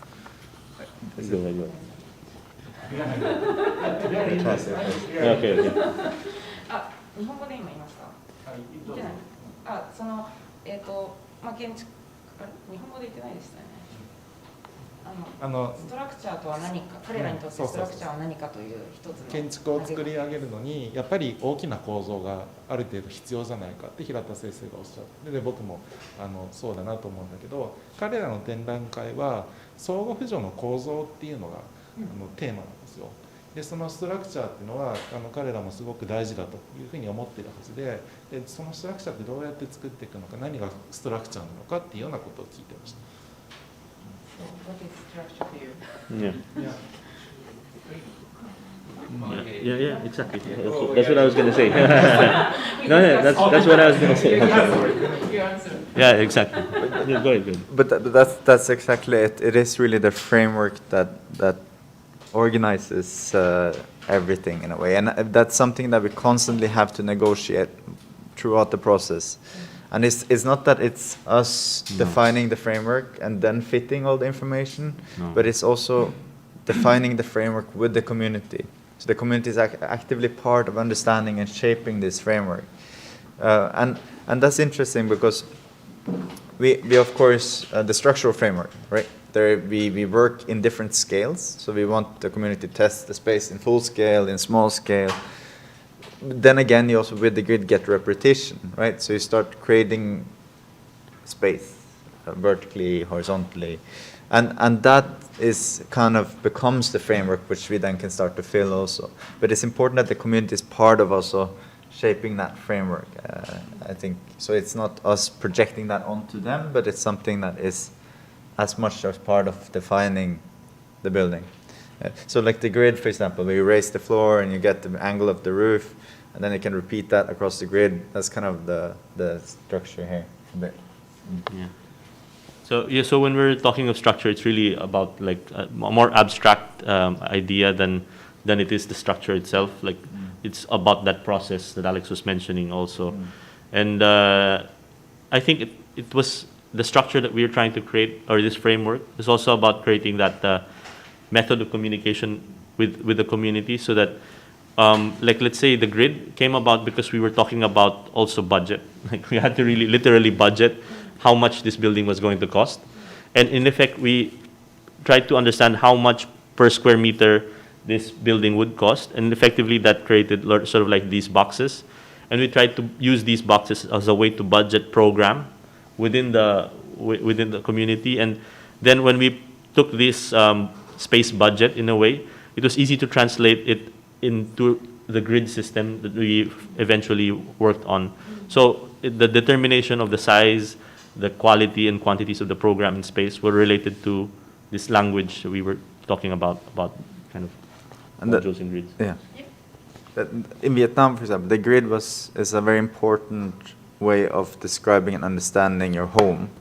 So this came out when we were analyzing the houses, that each grid in the house has both a religious but also practical significance. And then when we start designing with this grid, and we start doing it in the context of textile cooperative, we actually have a language to start questioning what this framework would be, So this is, very fascinating, I think, for us to learn also. 彼らの2人の話を総合すると、フレーム、ここでいうストラクチャーっていうのは本当、なんていうの、言葉通りの建築の構造っていう意味のストラクチャーではなくて、プラットフォームコミュニケーションのための、もうちょっと抽象的なストラクチャーを意味しているっていうふうに言っていたかなと思います。で、そういう意味で言うと、例えばグリッドの、決め方も例えば予算に基づいて決まってたりするんですけど、その予算がある程度確定しているからこそ、コミュニケーションの中でじゃあもう一つスペースを加えたりとか、そういうことが議論をできるようなシステムとしてなってたり。So I was basically wondering about the structure of structure. Yes. That's really interesting. Totally. Okay. Thank you very much for your impressive lecture. And I'm sorry I'm not good at English, so let me speak in Japanese. マリーバナ言葉の意味がちょっと分からなくなってしまったんですけども、初めはなんかその共同の仕方なんかなと思って、コラボレートじゃなくてマリワナって言ってるのは、誰でもアクセスできるだったりとか、あるいは、政治とか、開発じゃなくて地域の声、自発的な声によって建築が出来上がっていくっていうところの話なのかなと思ったんだけども、平田先生の質問に対して窓を作るときに、窓をデザインするときにモスト割り罠一番割り罠なものを選ぶって言われると、あれマリワナってどういう意味なんだろうって思って状態明るさとか広さとか、なるほどね、仕事の仕方ではなくて風通しの良さとか、概念的になんか理想的な状態、マリワナっていうとあの感じでみたいなのが総合不調で、バイニハンは総合不調で、ごっちゃなった。バイニハンを通じてマリワナって状態がここにはふさわしいっていうのをコミュニティが見つけた。なんか例えばそのコミュニティのなんかこう参加者がなんかここいい感じだみたいなことをなんかそれぞれ別のいい感じが集まって、なんかこのいい感じはマリワナが当てはまるみたいな、これもマリワナだみたいな感じで、ディテールも全部相互扶助がそれがごっちゃになってました。で、じゃあコラボレートじゃなくて相互扶助って言ってることの意味っていうのは、そのどこになるのか。だからそのもしかしたらその政治とか開発じゃなくて建築が自発的に生まれて、地域が自発的に生まれてきたりとか、あるいは地域の住民が誰でも参加できるっていうことなのかなと思ったんだけども、それでいいのかどうかっていうのが、質問の一つ目で、やっぱりその、政治開発じゃなくて地域のコミュニティから建築が自発的に生まれてくるっていう話がすごく面白かったんだけども、その自発的に生まれてきた声が彼らに届くのか、それとも彼らが地域に行ってそういう声を起こすのか、順番としてどっちなのかなとか。建築家の役割。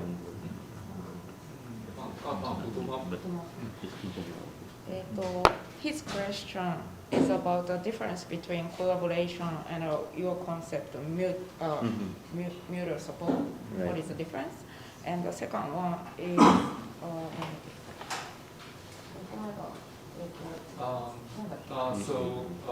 his second question was about what was about how do you start the project? So maybe what is the role as an architect? yes, yeah, whether the community already had a motivation to kind of do the project and ask you to kind of work with them, or you go to this community and start figuring out what to do and convince the community to do the project. I think this also relates a little bit to the structure of the structure, because Bayanihan, Dugnad, all these traditions are structures of self-organization, right? So these are ways that people organize themselves to do work. And these are very particular, like in most culture, and they're very similar in that there's some very basic principles that you meet face to face and you work together. So you don't work separately, you work together. And very often you do that during the week at a time where everyone has availability. So you organize yourself either once a week in the weekend, or it's once a month or once a year. But it's to find that space and time to be able to meet face to face to do work. It's also social. So very often you do the work and then you have a big meal, or you celebrate, or you drink. So there's the act of working is a social activity in a way. So these premises are very often already understood with the community. So when we organize Dugnad in Oslo, for example, someone will automatically organize the food, So there is kind of I think when we talk about collaboration, and a lot of collaboration discourses in architecture and urban development, it can be a vague concept, that it doesn't predefine how we collaborate, right? So this is why we're interested in this concept, because they're very specifically a structure to how that collaboration might happen. So that is an interesting point of departure to then talk about what are the structures we have.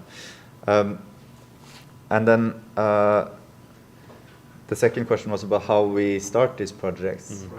And just before, just saying that because then you have these traditions, they are a door opener, for how we can talk about what we need to do. When you talk about, if you go to Norway and say we're going to have a dugnad to do something, people already understand what that means. So there's a space there where we can actually start defining these things collectively. Yeah. But please, Go ahead. Maybe should I continue? いや、最初の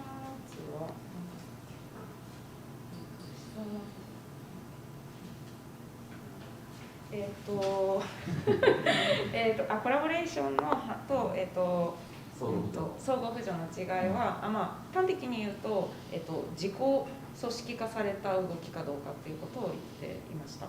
例えば我々スレッドロッカーのプロジェクトとかだと、仕事をするとかそういうことも含めてだけど、例えばキッチンで誰かがもう週末勝手にもうご飯作ってるとか、もう勝手にコミュニティが自己組織化されて動くっていうのが、ミューチュアルサポートの大事なポイント、コラボレーションとはちょっと違う、一番大事なポイントかなというふうに言ってました。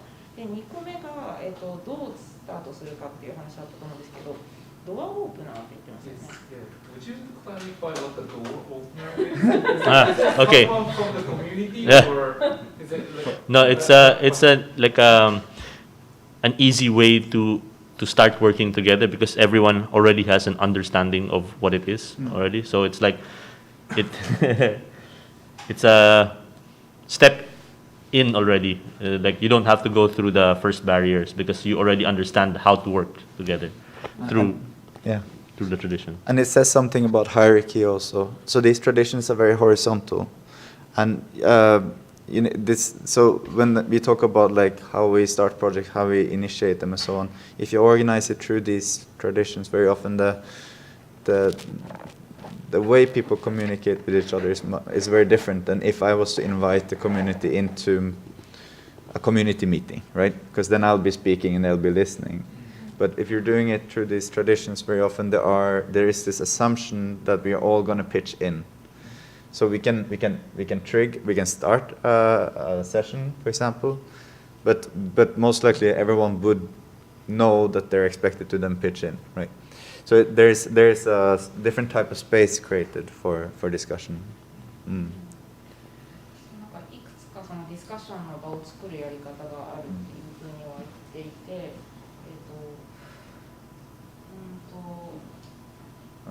So the door opener is like a set of knowledge to kind of start a conversation Yes. between Yeah.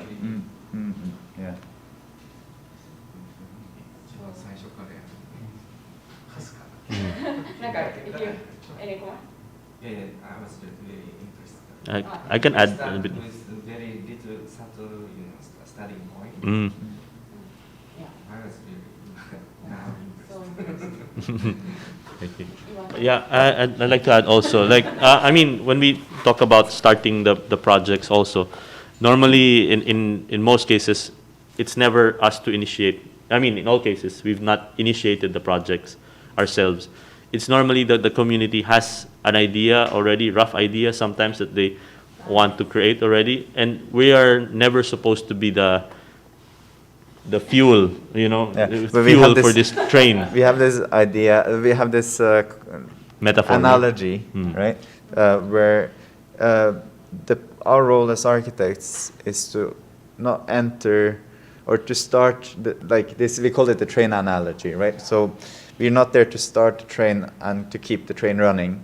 We need to enter already moving trains so that when we step out, the train will keep going. But if we are the ones who really put the fuel in and lay the tracks and drive the train, the moment we leave, it stops. So this is the kind of this is kind of a important aspect that we already engage with existing initiatives. We're adding on. We're never the main driver. I think that's really. 彼彼らがメインドライバーになることはないっていうことを言っていたんですけど、プロジェクトを進めていくっていうことはあるけど、彼らは、石油のようって言ってました。石油なんか走り始めた列車に乗っかるっていう感覚でで、ネバビードライバーにはならない、メインのドライバーになっちゃうと、自分たちが抜けたときに、そのあれが止まってしまうから、そうじゃなくて、その走り出したものになんか乗っかったりして、加速させたりとかして、お手伝いしながら、あとは走っていくっていうようなことを理想としているという話でしたね。So if you're going to run this train on Bayanihan, traditionally when you organize these ways of working, you even rotate who does what in the different exercises. So there's a responsibility is constantly moving, and we try to use the traditions to also then establish committees that are responsible for facilitating these sessions. Each time different, or each time. So that might rotate, or it might be a core group that is responsible to ensure that we organize these things. So that's also kind of like a programmatic structure behind these traditions. But that also is very typical. Like where I grew up, we maintained the road through Dugnad, but each family every year rotates the responsibility for organizing the Dugnad in a way. Yeah, we can see that same similarity in Japanese society too, in a way. Like Jichikai or Chonaikai things. なんか、いいですか。なんか総合所の話って日本だったら不信っていうんかな。なんかお地蔵さん作る時なんかもなんかお金出せる人が出すし、作れる人が作るし、料理作れる人が作るし、後々そのメンテナンスできる人がするみたいなできることをやるみたいな話があって、それに近いのかなと思って、でそこに多分お二人も建築家なのかな、わかんないけどもその一専門家として加わっていってでなんかその乗っかってやるっていう話はすごく面白かったんだけども、そういうふうに理解したんですけども、いろんなコミュニティがある中でどういうきっかけでどこに行くんだろうってなんとなく呼ばれていくのかな、それとも自分から行くのかな。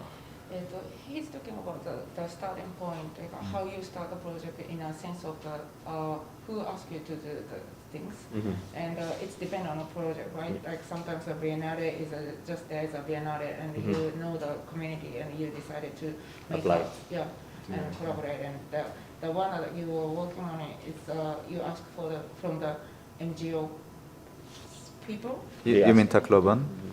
Yeah, right. I mean like you have a different.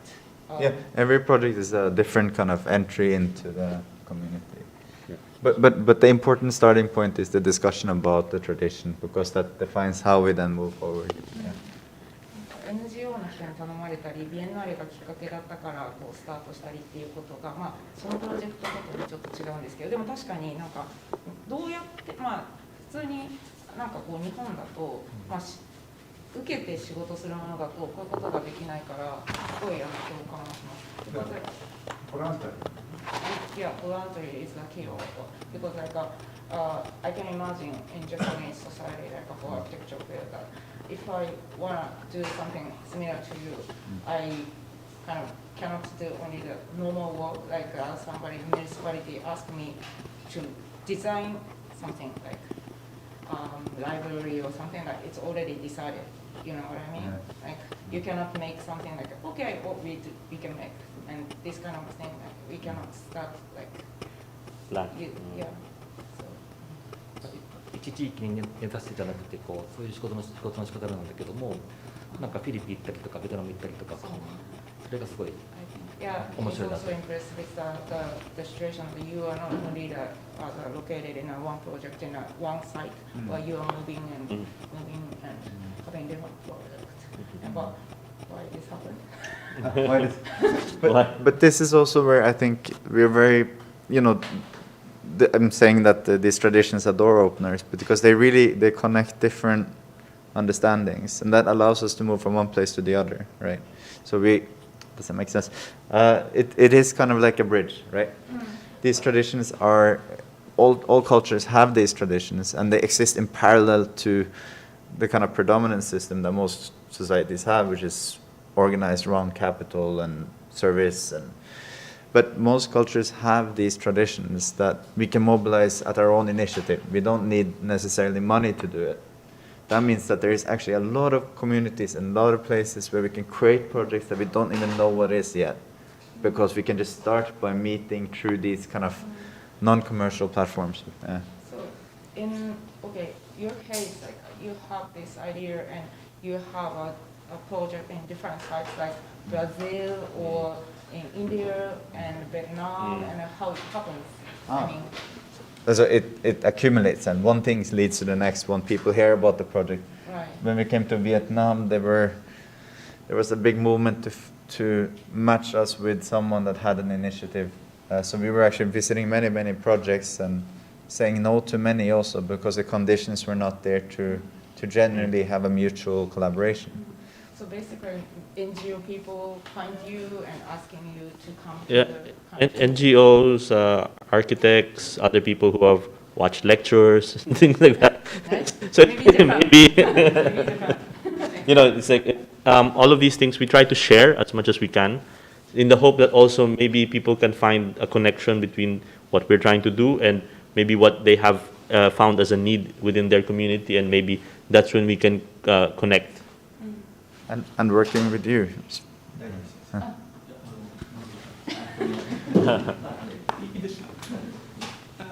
have a question for you guys. I'm quite interested in the collaborative kind of work. Mhm.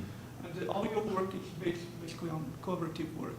So, through that process, how is the creative work appears, right?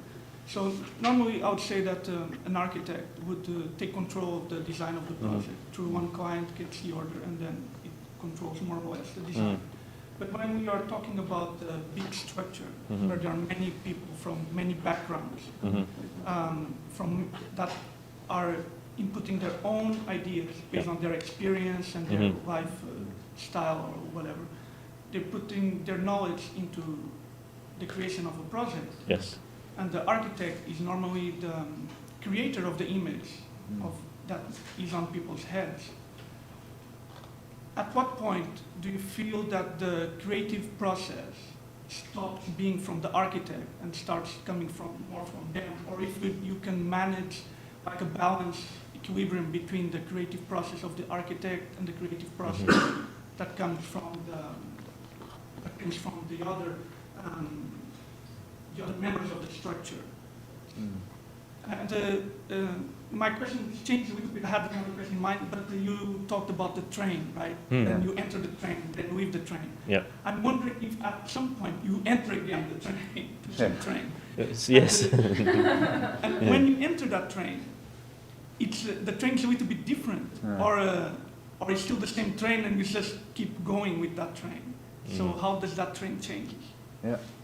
You can do the first one. Yeah? Yeah. Okay. Do you want to do it? Go. So the first one was about how we... Yeah, the creative process. Yeah. So I think in terms of the creative process, for us, this act of externalizing an idea through making something. Now, architects do this through models and drawings and 3D renderings, and we analyze, we make again, we see it from different perspectives, we do it again. This is exactly what we are doing with the community. So at every level and every stage and every scale, we want everyone in the room to externalize their ideas into something that we make, so that we can compare these things and then make decisions about how we do the next step, right? So we do this individually, each person within the community. We also do it through smaller groups, so that there is also how you, within a smaller group, negotiate what you make. And then we do it as a whole group. So this is a kind of like blurring of our role as architects, very much, but it's also a very architectural way of working. So everyone is somehow coming into this architectural process with their own perspectives and different perspectives. And that is interesting, because then also it takes away the predictability from us. it means that we cannot necessarily make something that we can plan ahead. We need to kind of discover it together, and then, things start taking shape. We have a role in this. I mean, we have an experience in doing this many times. We understand also what are the steps coming up. So we are, of course, taking responsibility for the architectural quality and the work, and we are, there in the space, making sure that this is going to become a good project. But at the same time, it's really the most giving moments is when we're able to create a space where we all are doing this externalization of ideas. Mm-hmm. そう、最初に質問があったのはクリエイティブなイメージっていうのが、建築家として、誰が、すみません、クリエイティブなイメージの主体、設計の主体は誰なのかなっていう質問だったと思うんですけど、で、それに対して、彼らがそれが自分から来るものなのか、コミュニティから来るものなのかっていう質問に対して、結構彼らが、コミュニティの中でやっているのは、そのエクスターナル、彼らのアイデアとか意見みたいなイメージを外在化させるというか、3D モデルだったりフィジカルモデルだったりとかして、なんか見て議論できるような状態にするっていうことをやっているということが多いというふうに話してました。なんか一緒に、本当にコミュニティと何か到達ディスカバーしたりとかいうのを一緒にやっていくっていうことを大事にしているというふうに言ってました。I should also say that it's not like this immediately happens. It's not like we all immediately are able to communicate like this. So this is why this learning, questioning, making, concept design, build becomes very important, because the learning, questioning, making allows us to create the conditions where we all understand how we work and how we analyze, and how we discuss, and how we make decisions. And that's why we want to do those things before we even start talking about concepts and design and build. So that we can actually, when we talk about architecture, be in a situation where we can exchange and really dig from our own experiences and share that with each other, So, yeah. そういう意味ですごいこれが初めからできるわけじゃなくて、こういうメイキング、ラーニング、クエスチョニング、maybe I missed こういうプロセスを通じて、コミュニティとともに、物事を決めたりだとか、一緒に考えたり議論したり評価したりっていうことができるようになる、とても大事なツールですと。Also, I'd like to add the role we see ourselves as architects is that we are equal partners in the collaboration. So everyone, there are many forms of knowledge, and obviously we have the architectural knowledge, the training, the background, and the experience in the architectural design. And the community also has experience and knowledge that we don't have. So I think creating that space where we can exchange this knowledge is what we're really trying to do, so that in effect the community themselves have that architectural knowledge also to be able to create the designs. So I think the creative process is about maybe creating the space for allowing everyone to hold the pen in a way. And I think we're one among many, but also one in sharing this knowledge so that everyone can become the architect in a way. Super nice. すごい大事なのは、すごいそれぞれみんながイコールだっていう、自分たちも合わせてイコールだって言っていて、平等であると。で彼らは建築のノリッジ、知識があるけれども、ローカルはローカルでそれぞれの知識があって、それを差し出し合って、何かを作っていくっていうことだから、ペンはすごい机の上に投げ出されていて、誰でも手に取ることができて、誰でも建築家になれるんだと言ってました。There's also certain things and certain forms of knowledge that you cannot necessarily articulate also. It's something that you need to do. And I think these platforms for working together is a space where that can be shared over time. And that also is really, really important to also give the space where this knowledge is also part of creating architecture. So it's not only the stuff we can talk about, but also the things that are embedded in our experience or in our, lived in our body, sometimes. That's about the train. Oh, we should mention. Yeah. So the other thing about moving in and out of the train. Yes. It's really interesting. And this project in the Philippines, the first project, you know, we started off, we did the project, it was Trubainian, the typhoon comes, having organized Trubainian, they were able to organize Trubainian themselves immediately after the disaster to help each other. Then they invite me back, right? And Sudha also.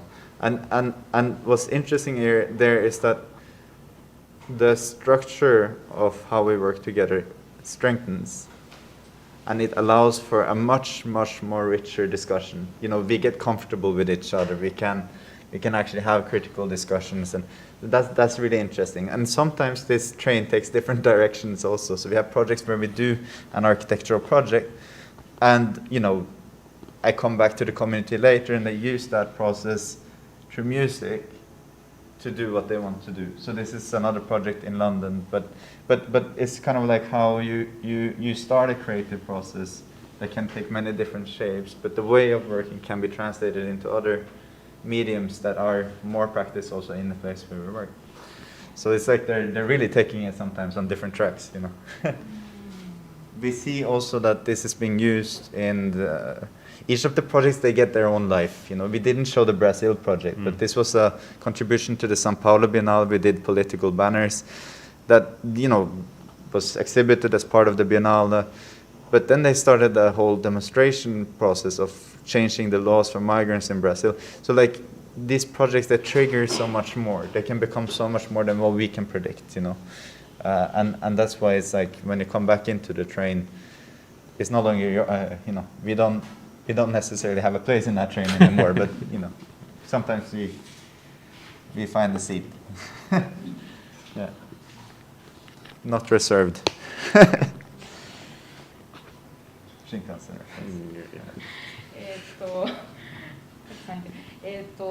質問は、そのトレインの話をしてて、降りたり乗ったりするっていう話に対して、その降りたりしてもう一回乗ったりするのかみたいな話を質問してたと思うんですけど、でそれに対する回答は、まあ、すごくたくさんの、なんか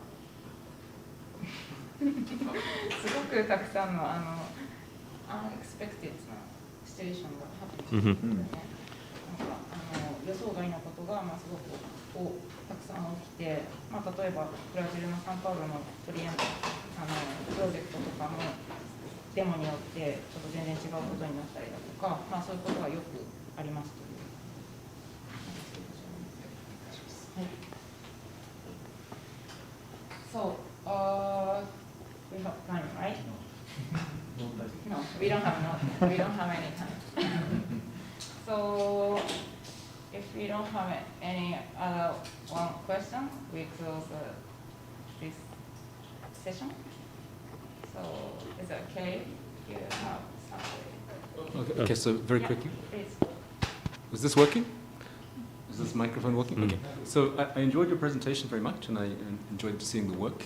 And my question is really very similar to what's been asked already, which is to do with authorship and expertise, because it seems that you talk to stakeholders and end users far more than most architects would. Although I understand it's becoming more common.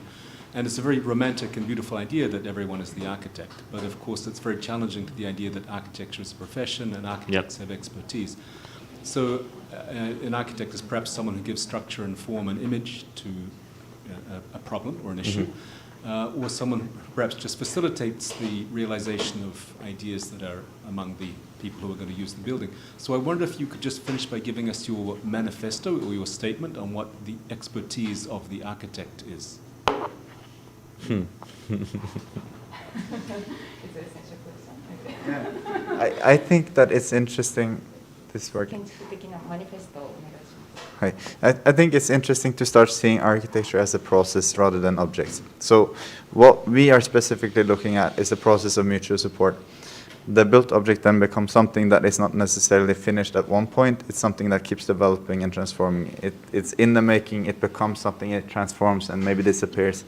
But if we can design something, if we can design a process that also has aesthetic value, it becomes a much more important process, of course, over time.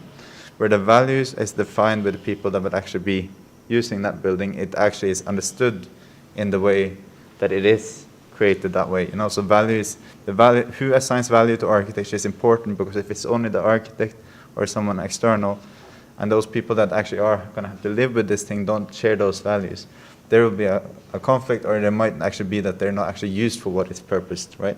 So I think that the definition of value and the process thinking is really important in seeing how architecture can be embedded in our lives, you know. And we are embedding it specifically in this tradition, but there are many other ways also, I think, to do it. So I think the time aspect is an important aspect in our understanding time integral to our role as architects is important, if that answers. You can. No, I mean, to me, I think I agree with what you're saying about that there is definitely a professional aspect to architecture, totally. Like, that's the system that we have come up with, and that's the system where we, are working. Now, obviously, someone has to sign for the building permits and things like this. So obviously, there is a role for architects in that kind of a process. But I think if we think more abstractly about what the role of the architect is, I think everyone has some kind of innate understanding of architecture. And I think using this process to reveal these innate understandings allows just more people to participate, even without the title, in the structuring of their built environments. And it's a way for them to embed their own meanings and their own values within the spaces that they inhabit. And hopefully that creates architecture which is part of the community's life and not necessarily just sort of like prescribed by us. So there's roles for both. And I think definitely one does not have to conflict with another. But sharing this way of understanding architecture, I think, creates spaces which have more meaning and more, it's richer overall, I think.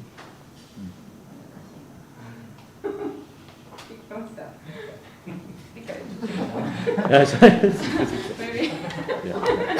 you can support ね、ちょっともしかしたらサポートして。はい。でもまずはそのプロセス、アーキテクチャーがプロセスであるっていう、その時間の中での価値っていうのを、その今までみたいにどっかストップした話で完成形っていうんじゃなくて、時間の中でそれが評価されるある種の美学っていうのをこうまとめてるんだっていう、だからそこにアーキテクトの役割があるんだって言っていて、その辺は多分世界中の人たちがその新しい方法っていうのを探してて、彼らは彼らなりにやってるっていうふうな理解ができるような答えをまずアレックスがしてて、で須田さんはなんだっけ、どうぞ。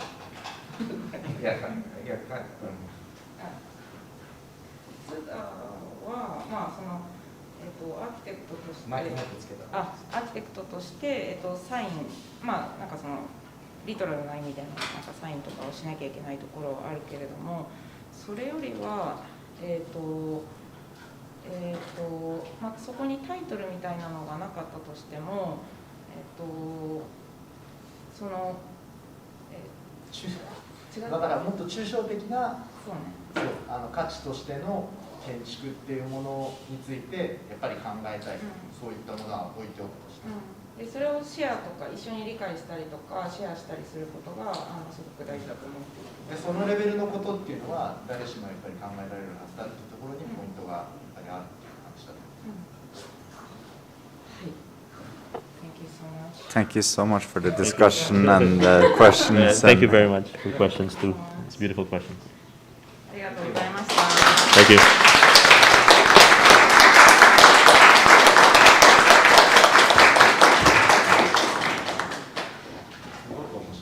ありがとうございました。Thank you. I feel like so many people couldn't cover any questions to you, so please.